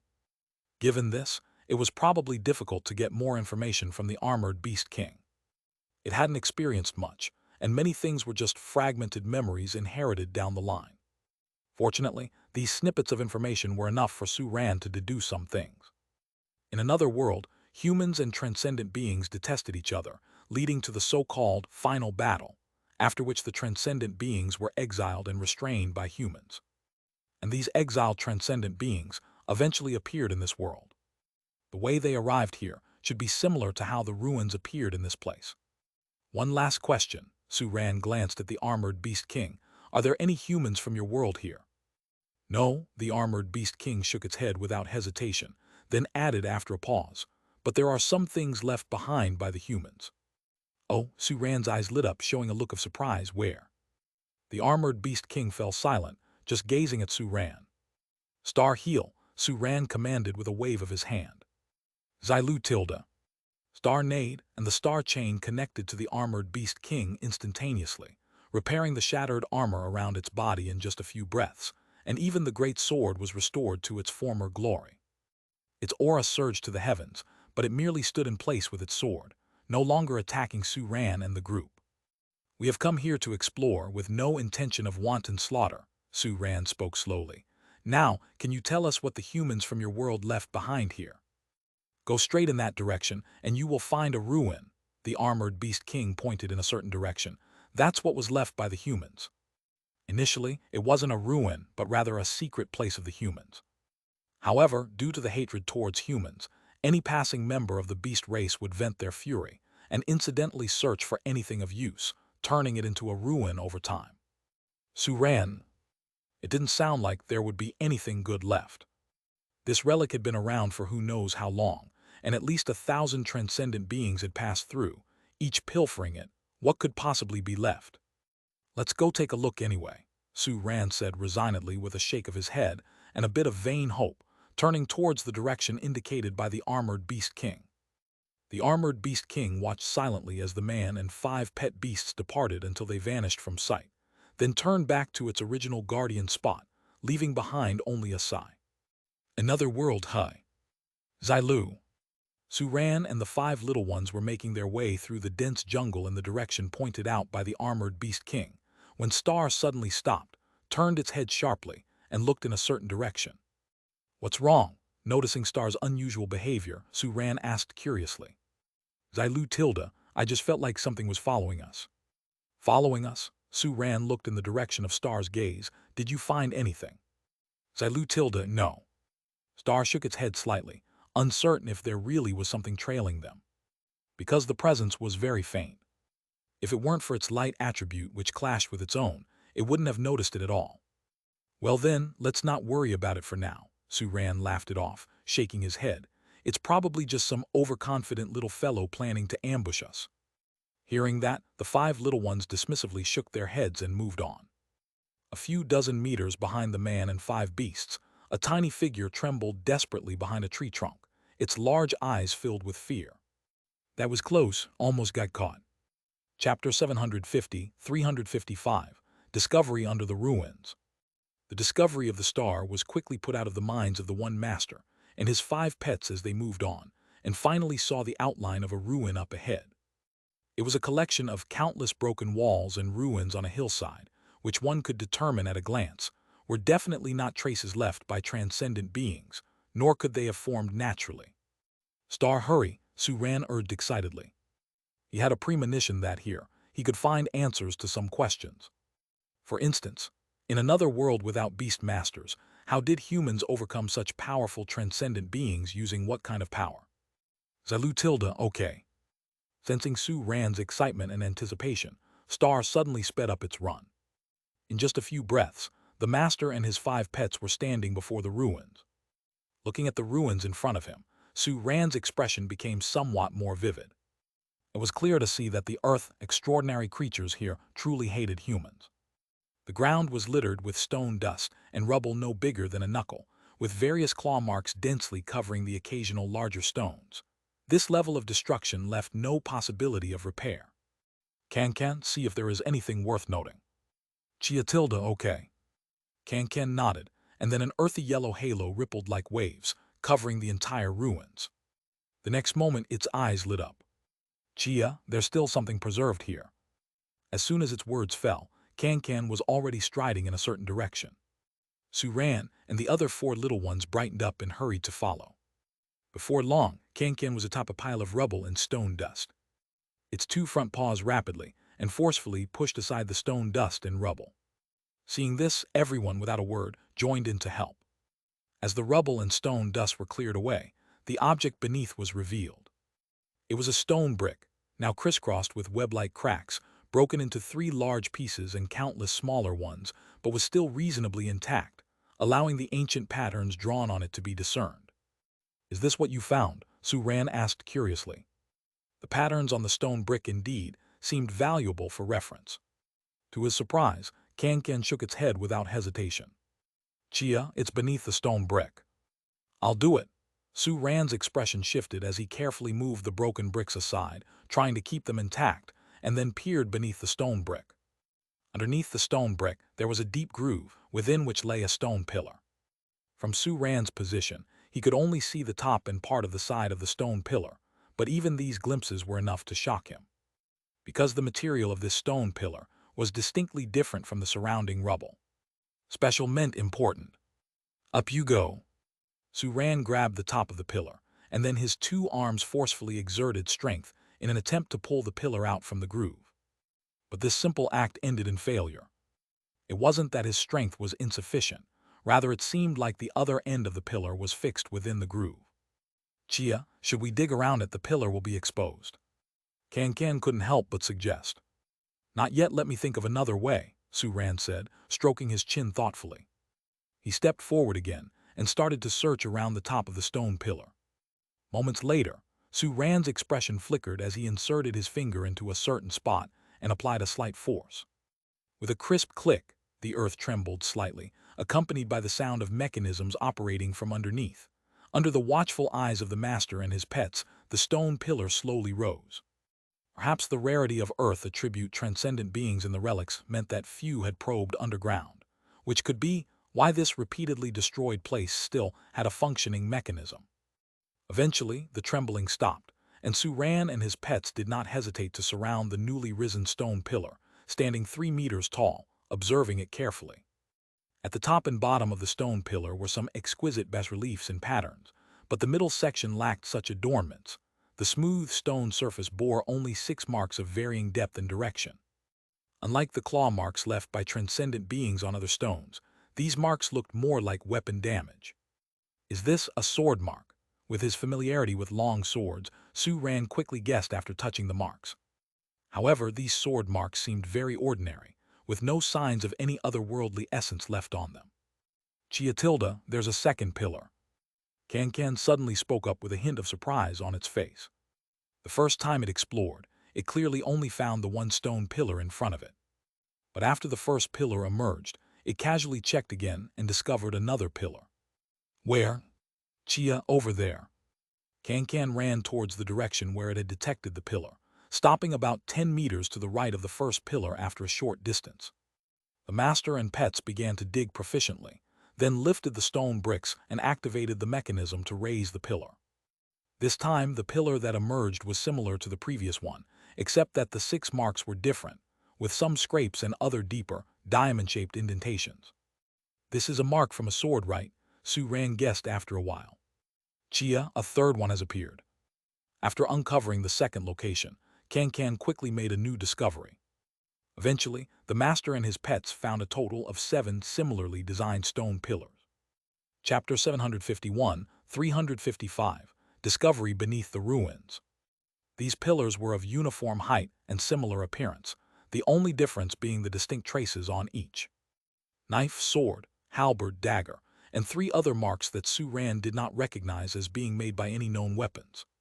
After closely observing the 7 pillars, Sue Ran suddenly spoke. "Do you notice anything odd about the positions of these 7 pillars?" "Meow-tilda, they form a circle, but their placement is somewhat odd." Xian said, narrowing her eyes. "Chirp-tilda, it seems like one is missing." After some thought, 12 spoke with a hint of uncertainty. "Rumble, it does seem like one is missing." The firefly by the side walked around the pillars and nodded in agreement. The 7 pillars were equidistant from each other, except for the 2 corresponding to the knife and sword, which were nearly twice as far apart. Together, they formed a perfect circle. Without a word, Su-ran stepped to the spot where, theoretically, there should have been another pillar between the knife and sword pillars and began to dig. After clearing away all the stone chips and dust, Su-ran saw a whole paving stone. The paving stone had strange patterns on it, different from the ones found on the other pillars. Upon seeing this, a contemplative look appeared on Su-ran's face. This area with the pillars was probably the only thing of value in the ruins. So he had to find a way. Crack tilde. A crisp sound made Su-ran, who was on high alert, swiftly turn around to look. Chirp tilde, I didn't mean to do it. Can sheepishly retracted her claws. In front of her, the pillar corresponding to the dagger seemed to have been rotated slightly, aligning its bas-reliefs with Su-ran's position. Seeing Su-ran and the other 4 little ones all looking her way, Can looked sheepish. Chirp tilde, I really just turned it casually. Well done, Su-ran laughed heartily, his eyes lighting up. He strode to the nearest knife pillar, embraced it, and gave it a forceful twist. Crack tilde, accompanied by a similar sound, the bas-reliefs on the knife pillar also turned toward the 8th position. The other 4 little ones figured it out too, and began trying to rotate the pillars. Eventually, all 7 pillars were aligned with the 8th position. Suddenly, something extraordinary happened. The previously inert pillars lit up in an instant, glowing as if coming to life, with the light on their surfaces brightening and dimming intermittently. Su-ran could vividly feel the dense light series power permeating the space around him, rushing toward the pillars this moment, mercilessly devoured by the pillars. As the pillars absorbed the power, their aura grew stronger and stronger. Mysterious light patterns emerged on the pillars, finally converging at their tips, turning into 7 beams of light that instantly projected onto the ground patterns in the 8th position. The patterns at the 8th position lit up one by one, eventually fully illuminating, and amidst the dazzling light, a light ball slowly formed. A trace of interest appeared on Su-ran's face. He could feel a subtle attraction to the light ball emanating toward him. However, the 5 little ones did not feel the same pull. I'll check it out, you guys stay here, he instructed, looking back before walking step by step toward the light ball. After a moment of hesitation, Su-ran reached out and touched the light ball. Before his eyes appeared the 7 pillars he had just unearthed. It was as if a voice told him he could only choose one of them. If that was the case, then the knife it would be. Su-ran did not hesitate and made his choice immediately. The next moment, Su-ran's consciousness plunged into another realm of emptiness amidst the spinning world. A silhouette began to coalesce in this void. It was a child no older than 5 or 6, wielding a knife longer than his own body, his expression stubborn and unyielding. He stood there quietly, gripping the long knife, staring at Su-ran with a look of challenge in his eyes. Su-ran was silent for a moment before picking up a long sword that appeared from nowhere, confronting the other. Although he did not understand the purpose of all this, nor why he had to bully a 5 or 6-year-old child. For now, he would just go along with the others' wishes. After a brief exchange, Su-ran spotted an opening and with a single strike wounded the young child, whose figure then vanished. What appeared next was a boy around 11 or 12 years old, holding a knife. After just one glance, Su-ran let out a gasp of surprise. For the boy with the knife bore such a striking resemblance to the child from moments before. Brother or...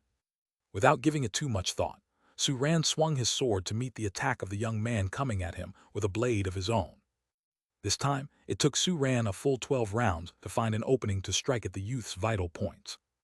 As the young man's figure faded away, Su-ran already had some guesses in his mind. The previous 2 opponents had been the same person. The young man was what the child would look like after growing up. Because their swordsmanship originated from the same source, one could even clearly see the trajectory of the sword skill's growth. As Su-ran pondered, a 3rd figure appeared. This time standing before Su-ran was a youth about 17 or 18 years old. He also held a long sword, and his expression was just as stubborn and defiant. Su-ran no longer hesitated and swung his sword to engage in a flurry of combat with his opponent. In the void space, only the lingering sound of 2 long swords colliding could be heard. Meow tilde, how much longer until Su-ran wakes up? Xian squatted on a stone the size of a head, looking at Su-ran, who was sitting cross-legged with his eyes shut tight, and a worried expression appeared on her face. After touching the light ball, Su Ran just sat down cross-legged on the ground and hadn't moved since, his expression changing continuously. This left the 5 little ones unsure whether they should wake him up, so they could only stand guard around him, ensuring no other transcendent beings came to disturb him. Xilu Tilda, wait a bit longer, I feel like Su Ran is getting stronger. Star neighed, a contemplative look on its face. Having linked with Su Ran through the Star Oath many times, Star was the one among the 5 who was most familiar with Su Ran's aura. At that moment, it could feel that Su Ran's aura was gradually becoming sharper, which was obviously a good sign. Chia Tilda, I've dug up another great thing. Can excitedly ran back from not far away, holding a piece of broken statue in her mouth, which she placed on the ground and then looked at Su Ran, who remained seated cross-legged. Chia, is he not better yet? Chiu, not so fast. 12 flew onto the statue to take a closer look, then disappointingly shook its head and fluttered its wings to the side. The so-called great things Can referred to were simply some of the few things within the ruins that retained some degree of integrity. However, these things themselves didn't hold much value. Chia Tilda, all right then. Can shook her head and turned to leave in another direction, intending to search again. After all, with Xian watching over, there definitely wouldn't be any problems. Xilu Tilda, don't go too far away. Star neighed again, as usual issuing careful reminders. 12 glanced at Can, who was skiving, then at the nearby Firefly, who had found a spot on the ground and was seizing the opportunity to train hard, and sighed like a worried parent. Firefly at least was sensible. Not wanting the others to wait too long, Can quickly made her return. But when Can showed up again, the other 4 couldn't help but display a look of surprise. Because Can had returned with a creature in her mouth. As Can set it down, the trembling creature, upon facing the approach of the other 4, simply fainted on the spot. Chia Tilda, just found it along the way, this guy seemed to be peeking at us. Can spoke casually. Peeking? Star stared at the creature before them, their face soon showing a realization. Xilu Tilda, it's the one that was following us in the dense forest before. Chiu, should we kill it? 12 cocked its head, watching the fainted creature twitch at the sound of its question, eyes filling with mischief. Meow Tilda, there doesn't seem to be any threat from this guy, let's keep him. Xian leaned in for a closer look, feeling her paws itching slightly. Round. The creature was round. Everything was fine after the 12 evolution except that it was no longer round, and curling up didn't feel the same. Now she had finally come across another round creature. Xian's heterochromatic eyes lit up instantly, filled with excitement. Seeing this familiar gaze, 12 shivered uncontrollably. Chapter 752, 356, Skyke leaving 6 sabers. Boom! In the space of consciousness, Su Ran held a long saber in his hand, fiercely slashing down at the figure before him. It was the first saber technique Su Ran had mastered and was the most proficient in. Standing before him was a middle-aged man with a conical hat. The man watched the oncoming slash calmly, then slightly lifted the long saber he was clutching in his hand. Without much movement, simply raising the long saber, it perfectly met the most powerful part of Su Ran's saber force, instantly revealing a flaw, then like an ink dragon, the saber thrust forth, piercing Su Ran's body. With a flick, Su Ran was thrown back to his original position like a torn sack. After struggling on the ground for a moment, Su Ran's body slowly stood up. The wounds on his body had already completely healed. Injuries sustained in the consciousness space would heal anew, and this had been his 7th encounter with the man. This was the 6th opponent to appear in the consciousness space. To Su Ran, the first 3 opponents were not difficult to deal with. With the 4th opponent he had exchanged blows evenly, and the 5th was almost equal in strength, taking 3 battles before he could narrowly claim victory. But this 6th opponent made him feel deep despair. No matter how he deployed his techniques, the middle-aged man with the conical hat could see through his saber in an extremely short amount of time and deliver a fatal blow. Su Ran stood up again, taking a deep breath.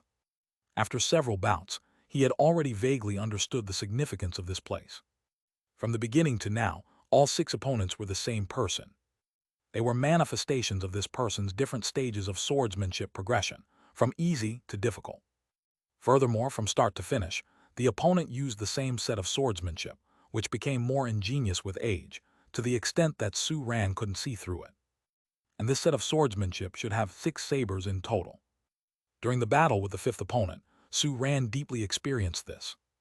Indeed, the stone pillar that represented the swordsmanship also bore 6 saber marks. So by defeating the opponent here, could he possibly acquire the opponent's swordsmanship? Looking at the virtually unbeatable opponent before him, Su Ran gripped the saber in his hand more tightly. He wanted to try again. Taking a deep breath and adjusting himself to the optimum state, Su Ran chose an angle to strike with his saber that he hadn't used before, and after gathering his strength, he swiftly made his slash. A moment later, Su Ran was once again impaled by the middle-aged man's long saber and casually thrown back to his original spot. The 8th failure. After a short rest, Su Ran swung his saber once more. The 9th time. As Su Ran once again stood up, the middle-aged man suddenly spoke. It was the same language used by the armored beast king, echoing in the space of consciousness. You have one more chance. Only one chance left. Su Ran held tightly onto the saber in his hands. This caught him somewhat off guard. Although the opponent before him was strong, he feared he was the last one. If he fell here, could he truly receive a reward? With gritted teeth, Su Ran stood firm with the saber in hand, pointing its tip towards the opponent. He was clear that he couldn't possibly defeat the opponent before him, who far surpassed him, so. This time you strike first. He wanted to see, for one last time, just how exquisite the opponent's swordsmanship truly was. The middle-aged man seemed to understand Su Ran's words, nodded slightly, then thrust out with his saber. Su Ran's pupils slightly contracted. It was that strike. When he battled the 6-year-old version of his opponent, the opponent had used this same strike. The 12-year-old counterpart had done the same. And in the subsequent 3 opponents' battles, he witnessed the increasing finesse of this strike. But all of it was incomparable to the strike before his eyes now. It seemed to connect heaven and earth. With one slash, the entire world twisted, drawing in endless power, as if it could split everything in two with a single blow. The next instant, all that Su Ran could see was darkness. The middle-aged man disappeared, as did the space where they had fought. In the darkness, a faintly twinkling light quickly approached and appeared before Su Ran, then flew into his brow. A flood of knowledge poured into his mind, causing Su Ran's eyes to gradually widen. It was a swordsmanship called Sky-Cleaving 6 Sabers, but it contained only the contents of the first 5 sabers. The final saber was just a blank. Clearly, the swordsmanship was incomplete. But after seeing the first 5 sabers, Su Ran was already extremely elated. Because the exquisiteness and power of this swordsmanship far exceeded any other he had encountered before. His consciousness quickly returned to reality. Su Ran opened his eyes, a flicker of regret passing in the depths of his eyes. Regretfully, he had not defeated the 6th opponent. Otherwise, he might have obtained a complete version of the swordsmanship. He hoped there would be a chance to return here in the future to complete the final strike. At this thought, Su Ran slowly got up. Regardless, just acquiring the first 5 sabers of the Sky-Cleaving blade skill meant that this trip had not been in vain. He quickly turned his head to the 5 little ones beside him, then his expression slightly stunned. What was Xian holding in her arms? Luhu, Su Ran is awake. Seeing Su Ran awaken, Firefly reacted first, excitedly shouting, then quickly rushed over to give Su Ran a bear hug. Afterward, the other 4 little ones also hurried over, curiously examining Su Ran from top to bottom, trying to discern what advantages he had gained here. I've acquired a set of swordsmanship here, Su Ran said, seeing the little one's curiosity and smiling as he volunteered the information. If nothing goes wrong, with stars and my combined efforts, we should be able to face the quasi-domineering level. Chapter 753, 356, Sky-Cleaving 6 Sabers. Meow, this strong. Xian couldn't help but show a surprised expression. Su Ran currently relied on the 5-fold power feedback from the contract, barely possessing the combat power of the king stage, but Star was still at the peak of the general stage. With the enhancement from the Star Oath and this swordsmanship, could he already face the quasi-domineering level? It seemed that this swordsmanship was much more powerful than any Su Ran had encountered before. That's right, Su Ran smiled, and his gaze fell upon the small creature Xian was holding in his arms. It was a smooth, ellipsoid-shaped creature, its body covered with countless tiny fuzz that were difficult for the naked eye to see, giving it a touch as smooth as velvet fabric. Its golden body had two large white eyes and was surrounded by a faint golden halo. However, at the moment, the little guy looked particularly frightened, with its halo rapidly shifting between brightness and dimness. With just one glance, Su-Ran recognized it. Light attribute leader species, bright group. This harmless transcendent being was also very popular in the outside world and was not a rare sight at the Starfare foster care shop. Where did you catch this bright group? Su-Ran couldn't help but ask curiously. Xilu Tilda, it's the one that followed us from the previous dense forest. Jade, taking the initiative to explain. So it's you, Su-Ran, who had just acquired a new form of swordsmanship, was in a good mood. He crouched down to look at the bright group in front of him and even had the mood to joke. You're not planning to chase us down, are you? Purgy Tilda. The bright group twisted its body tremblingly. It was merely at the elite stage and completely outmatched against 1 human and 5 beasts. It was like delivering itself on a platter. Ku Tilda, it seems to hold no hatred for humans. 12 suddenly spoke up at the side. Before Su-Ran had awoken, it had already tried to hypnotize and enter the others' dreams. This little guy, unlike other transcendent beings living in the ruins, surprisingly held no hatred towards humans. That's special, Su-Ran stroked his chin. Could it be because the bright group is naturally easy to get along with? Purgy Tilda. The bright group shook its body, showing a pitiful expression. So what's your purpose for following us? Su-Ran continued to ask. Upon hearing this question, the bright group's eyes showed a hint of hesitation and struggle. It seemed to want to say something, but in the end, it said nothing. All right then, Su-Ran patted the bright group's squishy body. Just stay honest and remain here. We're leaving. Having just gained new swordsmanship, he was eager to find an opponent to test his blade on, and was even more curious to see what other treasures this ruin might hold. Time waits for no one. Waving to the 5 little ones, Su-Ran turned and walked out of the ruins. Xian reluctantly let go of the bright group and quickly followed with the 4 little ones. Before long, 1 man and 5 beasts emerged from the ruins. Larhotilda, it's still following us. Firefly, who was at the back, glanced behind and quickly noticed that the bright group was trailing far behind them, but had not ventured too close. Let it be, Su-Ran looked back and was unconcerned. Star-gazing. Xilu, right. With an enthusiastic neigh, the pupil light pattern appeared once more above Star's head. With the shared senses from their contractual sensing, 1 human and 5 beasts could see a large nearby scene. This place was no longer within the range seen by their last star-gazing. Although there was some overlap, most of it was brand new. With just a glance, all 6 sets of eyes turned simultaneously in one direction. You all saw it too, didn't you? Su-Ran's face held a hint of anticipation, the desert covered with flying sand. The 5 little ones nodded in unison. The desert was engulfed in swirling sand, yet in its very center lay an exceptionally bright source of light. The light cast by the source shone through the swirling sand, especially clear under the star-gazing. Clearly, there was something valuable over there. There are treasures everywhere here, Su-Ran couldn't help but exclaim, and without another word led the 5 companions straight ahead. Behind them, the bright group rolled its body, slowly following. It kept a close eye on the group of 1 human and 5 pets ahead, with a contemplative expression in its eyes. However, moments later, when it saw the group turn their heads to proceed in another direction, contemplation quickly turned to astonishment. That direction? Oh no! The bright group felt a surge of urgency and immediately increased its rolling speed. It moved like a rolling ball across the land before hitting a small protruding stone heavily. Duang Tilda. With a silky sound, the bright group was sent flying into the air and then landed heavily, its spherical body deforming upon impact, then snapping back to shape. The amazing elasticity then propelled it once again into the air. Using its unique technique of rolling and bouncing, the bright group was rapidly closing the distance with the group of 1 person and 5 pets. Of course, this was also because Su-Ran was walking, not riding on Star. Star was the first to notice the anomaly behind them, and on looking back, revealed a surprised expression, clearly not expecting the bright group's method of progression to be so peculiar. Then Su-Ran and the other 4 pets also turned around, gaping at the bright group as it bounced and rolled towards them at high speed. Su-Ran thought he had encountered quite a few bright groups before, but he had never seen such a unique way of moving.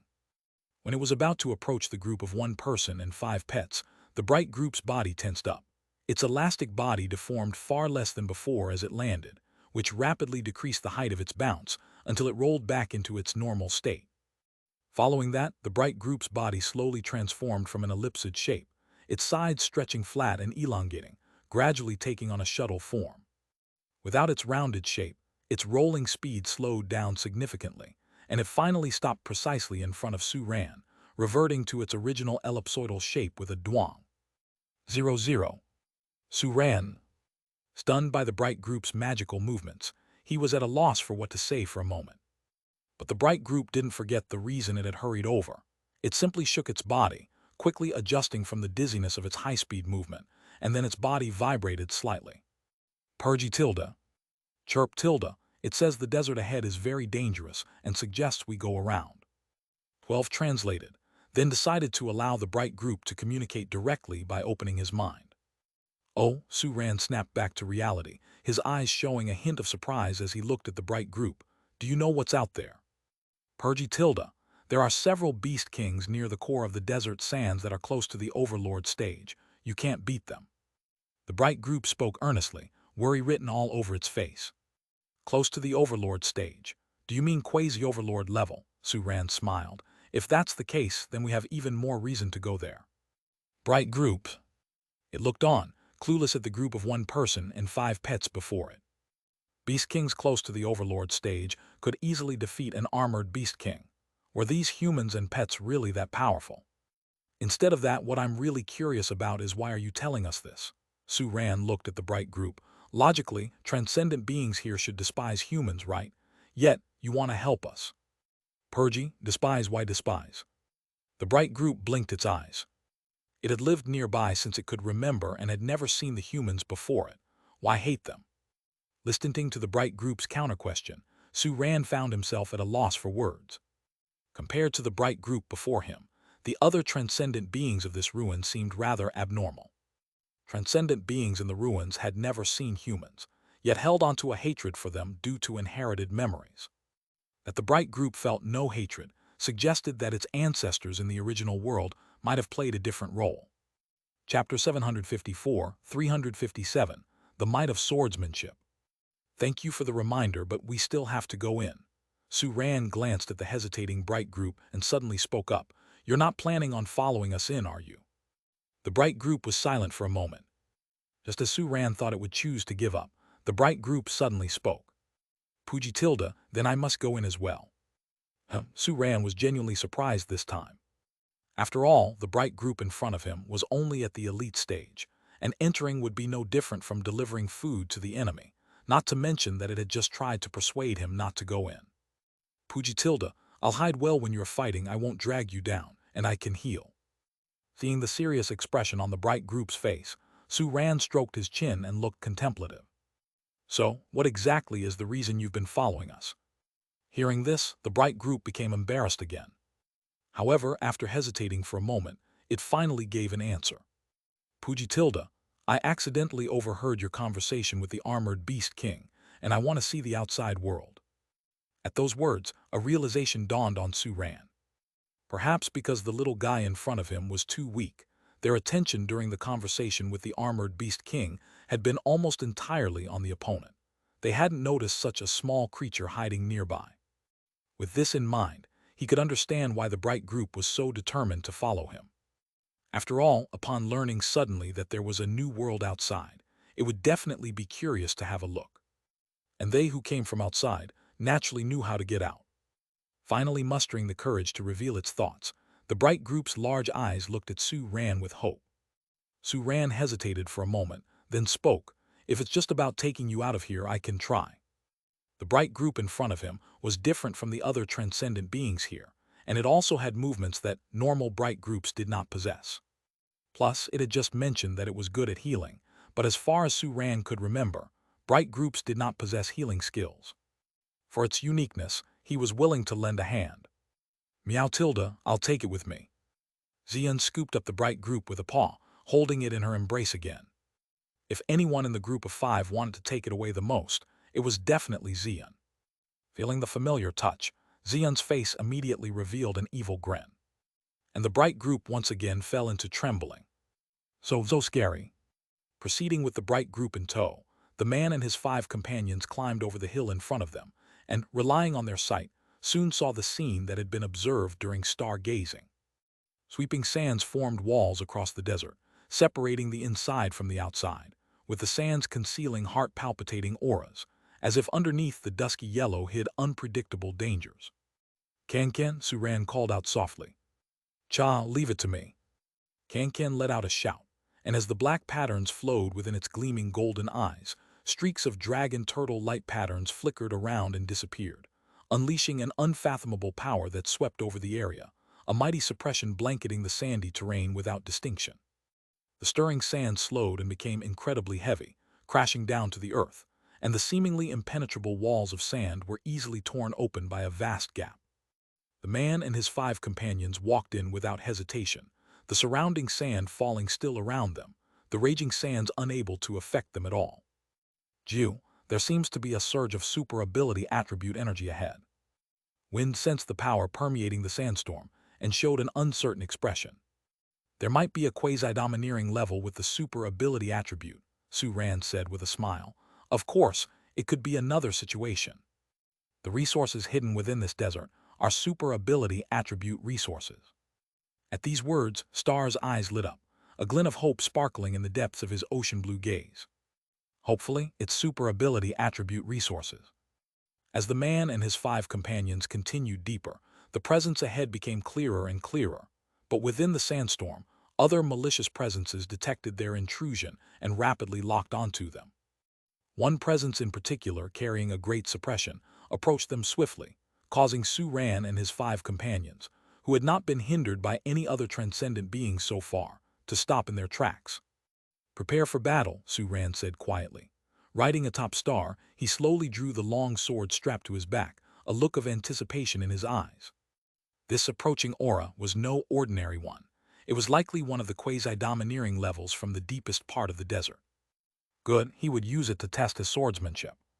The 5 companions each responded, but apart from Star, the other 4 showed no intention to fight in earnest and instead distanced themselves from Suran, giving him enough space to wield his powers.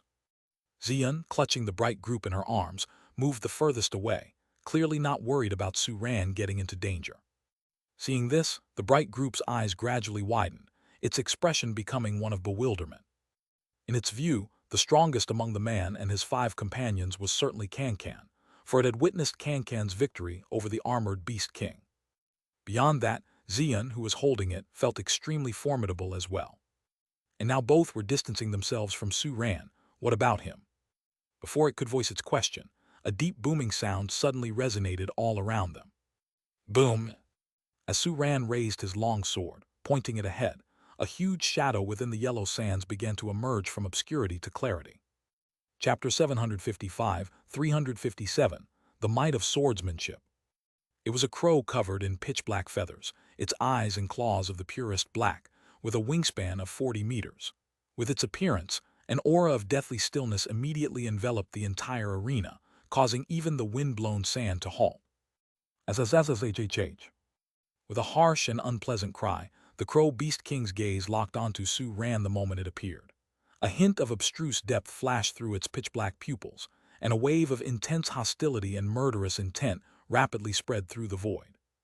In the next instant, the massive Crow Beast King swooped towards Suran like a cloud descending from the sky, its terrifying and stern power converging between its sharp claws, forming an unbelievably fearsome force. 3-star skill, Violent Sun-level Dark Rift Claw. Facing the stroke filled with killing intention, Suran didn't dodge or evade. The sky-cleaving blade skill rapidly flashed through his mind, and then he slashed out with his blade, unhurried and at ease. This slash was like an antelope hanging by its horns, leaving no trace, yet it effortlessly cut into the wind of the Crow Beast King's claws, colliding with the beast's sharp talons. Only upon the clash did the hidden, earth-shattering power within the long blade explode like an avalanche. Within the shadow of the deep blade were specks of starlight bursting forth, like light tearing through the night, instantly shattering the Crow Beast King's unstoppable assault and leaving a deep gash on its claws, marked by blood. As dark red blood sprayed out, the Crow Beast King let out an angry roar and was forced to swiftly put distance between itself and Suran. Sky-cleaving six saber, the first strike, piercing cloud stance. With the Crow Beast King repelled by a single strike, Su-ran held his blade in both hands, his face displaying a calmness untroubled by ripples, yet his heart couldn't help but feel a hint of excitement. It worked. He had seen this cut countless times at the Pillar Ruins, but it felt entirely different when he executed it himself. The piercing cloud stance is the first of the sky-cleaving six sabers, and it focuses on perception. The blade's trajectory touches everything around it, touching the force of the opponent's attack, slashing at the weakest point once found, and breaking through the adversary's defenses. This was a method of using the blade's trajectory Su-ran hadn't considered before. Even though it was just the first strike, its influence on him was immense. And the power of the sky-cleaving six sabers was just beginning. The subsequent second, third, and up to the sixth strikes, each more powerful than the last. With just the first strike showing such effect, Su-ran was filled with indescribable excitement, and a surge of pride welled up in his heart. Again, he bellowed, pointing his long blade directly at the Crow Beast King in the sky.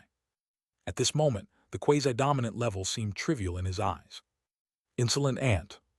The Crow Beast King let out a frenzied howl, its eyes becoming increasingly deep and terrifying.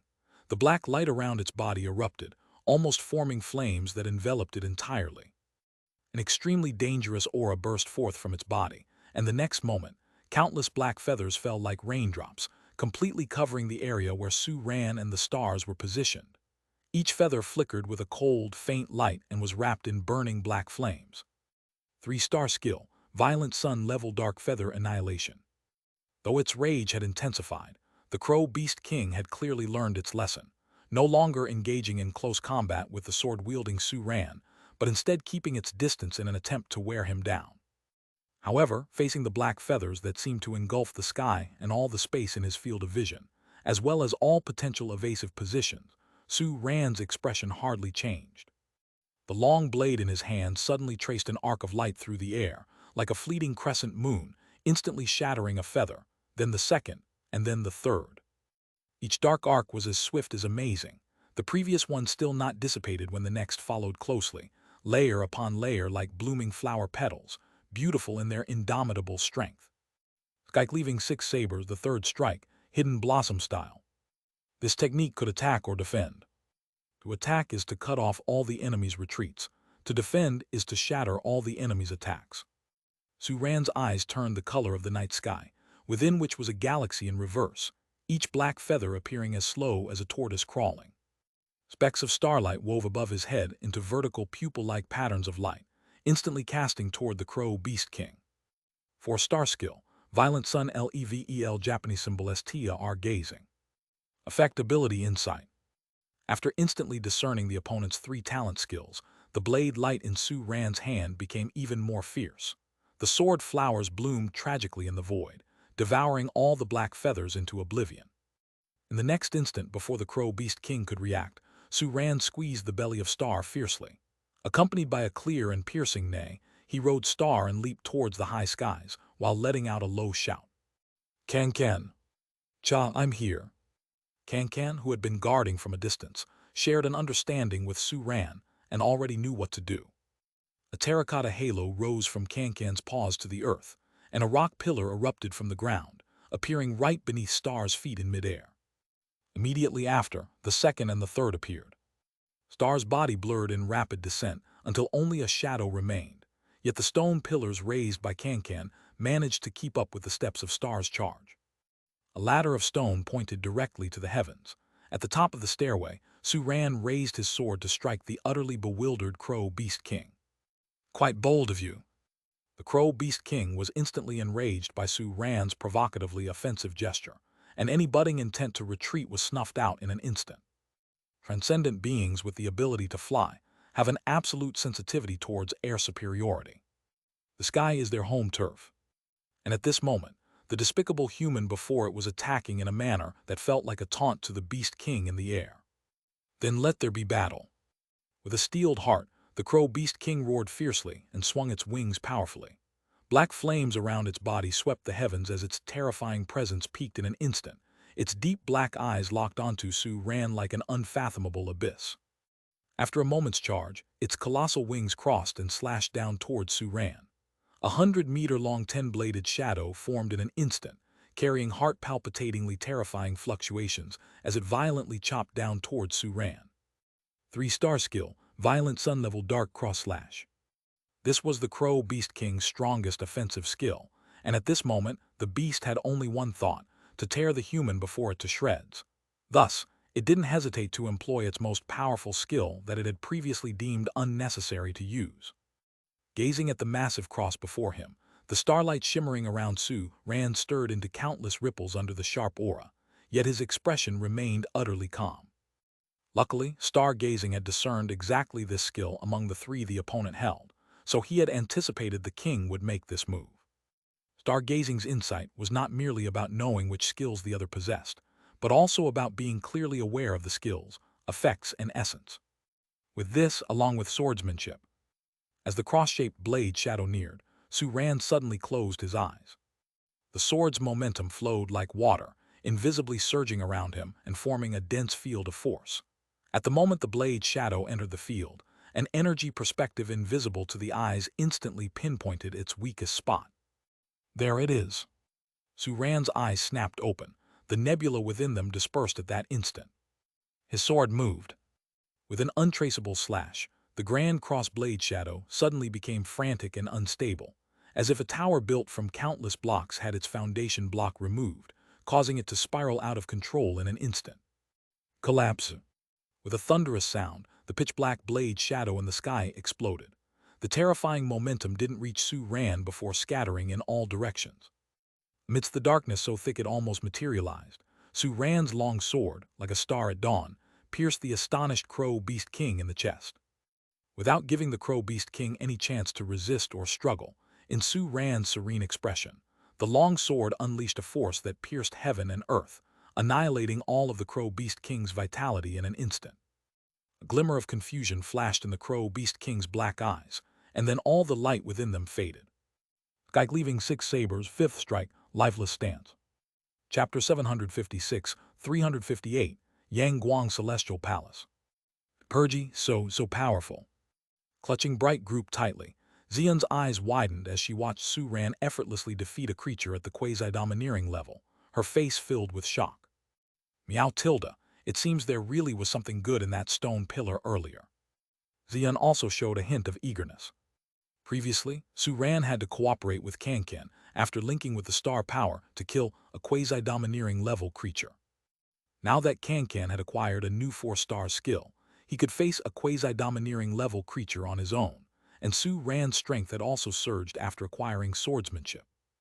In that case, if it used the immortal body to turn into a long sword and fought alongside Su-Ran, what level of strength could they reach?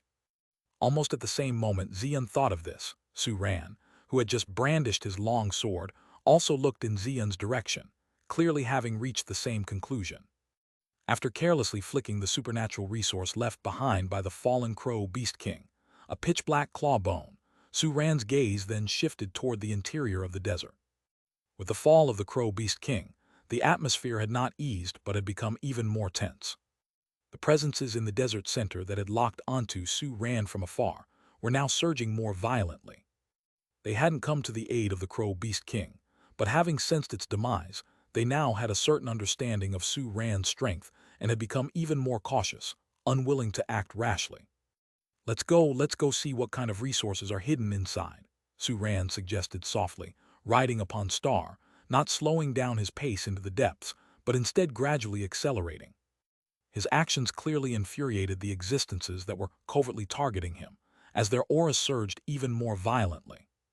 The thick sandstorm in front of them was forcefully torn apart by Kankan's dragon turtle's power one after another, revealing a bright light ahead that gradually became clearer. Also becoming clearer were the massive, blurry figures around the light. Each of them possessed a power not inferior to that of the Crow Beast King. A total of 5 quasi-domineering level creatures. After the Crow Beast King had fallen, it was surprising for Su-Ran that there were still so many strong creatures here. Xian tossed Bright Group that was in her arms to a firefly by her side and dashed towards Su-Ran. Bright Group felt its body spin rapidly a few times before falling into a fluffy embrace. Luo tilde, hello there tilde. The firefly carefully held Bright Group and greeted it. Sensing that the firefly's presence was much weaker than Xion's, Bright Group suddenly felt the relief of having survived a disaster, though it still wasn't a creature it could defeat. At least the terrifying suffocation was gone. It looked curiously at Xion, who was dashing forward and couldn't help but ask, "Purgy Tilda, what is she going to do?" "Luho Tilda, Big Sister is going to fight alongside Su Ran." The firefly spoke earnestly, its face full of anticipation and longing. Seeing the expression on the firefly's face, Bright Group blinked. "Purgy, can they win?" The firefly glanced at the 5 figures, which were becoming clearer from being blurry. Although they had never faced so many quasi-domineering level creatures together before, the firefly still had full confidence in its companions. "Luho, they definitely can." Almost the instant the firefly's words fell, Kankan's dragon turtle's power tore through the last layer of sandstorm in front. At the center of the desert covered by endless sand, where not a single grain of sand was present, and even some green plants grew as if stepping into another world. The 5 figures of various sizes, all radiating the presence of the quasi-domineering level, stood in line, silently staring at the intruders before them. With the Crow Beast King being killed in such a short time, none of them dared to fight alone at this moment. Without any communication, the 5 quasi-domineering level creatures tacitly chose to join forces. Su Ran rode on Star, charging at the 5 quasi-domineering level creatures at full speed. His hands were empty. The ancient sword that had killed the Crow Beast King had been stowed behind him. Not far from Su Ran, a series of thunderous sounds accompanied by roars that shook the entire area and disturbed the surroundings materialized in an instant.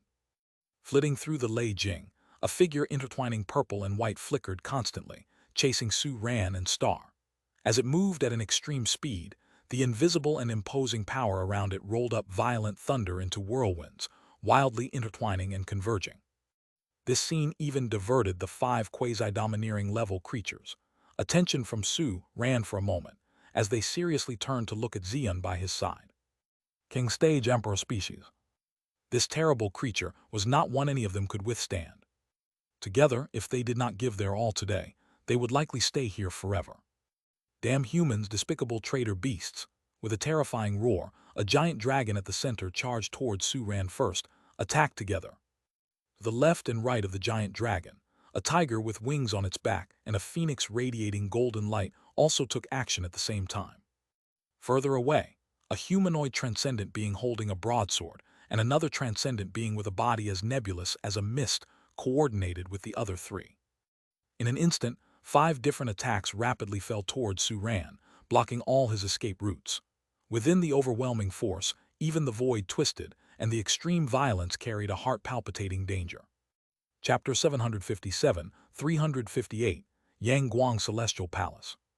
This was the full force strike of 5 quasi-dominating level figures.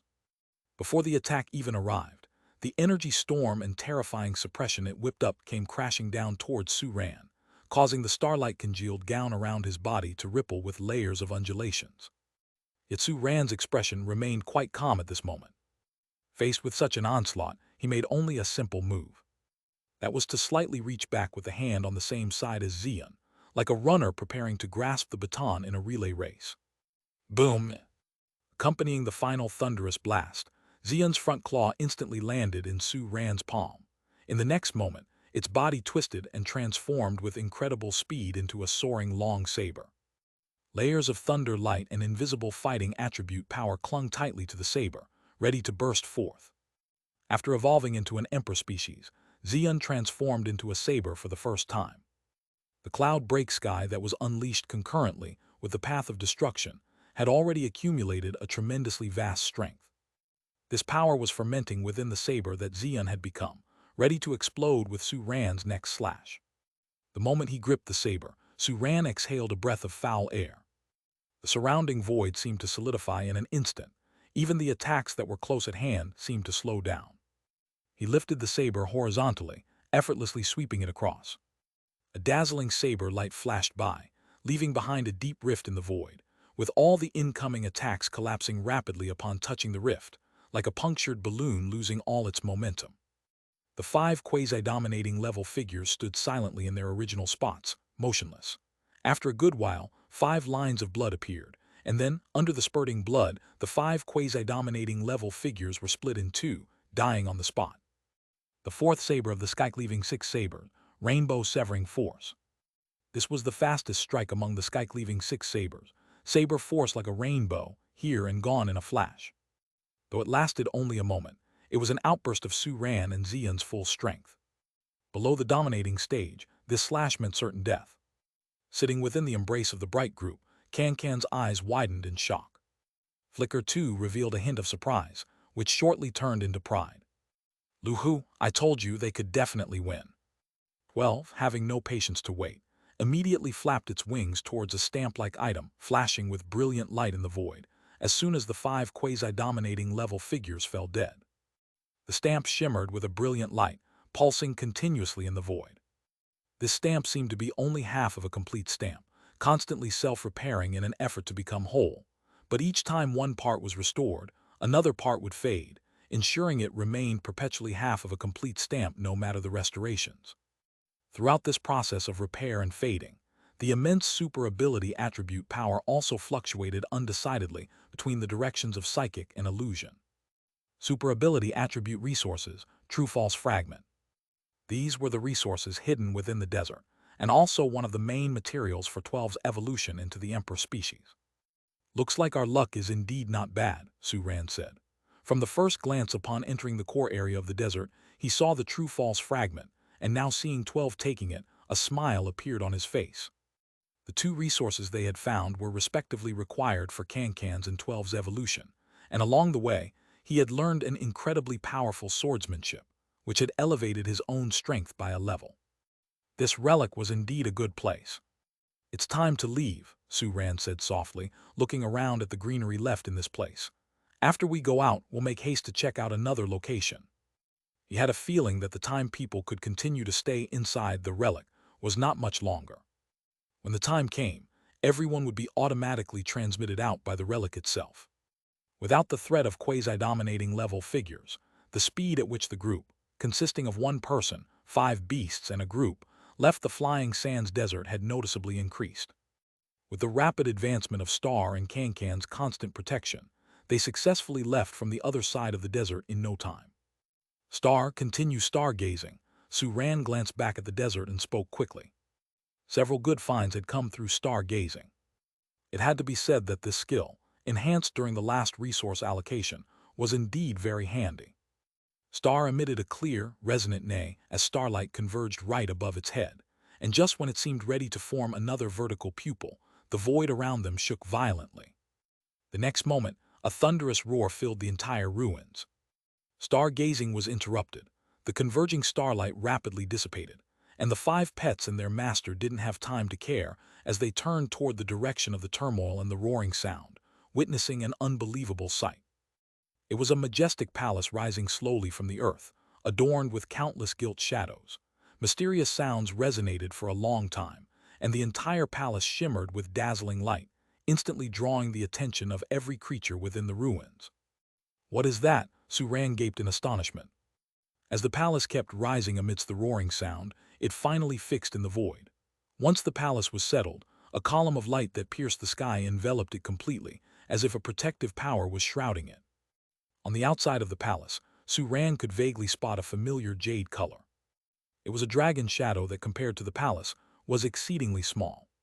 Is that Chairman Fang? Recognizing the mightiest pet beast of Chairman Fang, a look of surprise appeared in Su-Ran's eyes. Without any hesitation, he patted Star on the neck. No need to search around anymore. Let's head straight there. Without a doubt, that palace, making such a dramatic entrance, must have treasures far more valuable than anywhere else. Surely other beast masters who entered the ruins were now making their way to the palace. An opportunity like this was not to be missed. Zelu-Tilda, hold on tight. Star neighed with fervor, and its running speed suddenly accelerated. The star patterns on its body, sometimes hidden and sometimes apparent, became utterly manifest at this moment, clearer than ever. With these patterns, Star's affinity with the power of Star's sword. Prayer of Starry Night functioned naturally, harnessing the power of starlight and rapidly enhancing Star. This enhancement, strengthened by the increased affinity, was much more powerful than before, and it further increased Star's speed. With the increase in speed, the star patterns grew brighter, continuously raising stars' affinity with the power of stars. Thus a cycle was formed. Chasing stars, as opposed to moon concealment star racing, introduced the effect of the star spirit body, which harmonized perfectly with prayer of starry night, enabling stars' running speed to increase nearly without limit.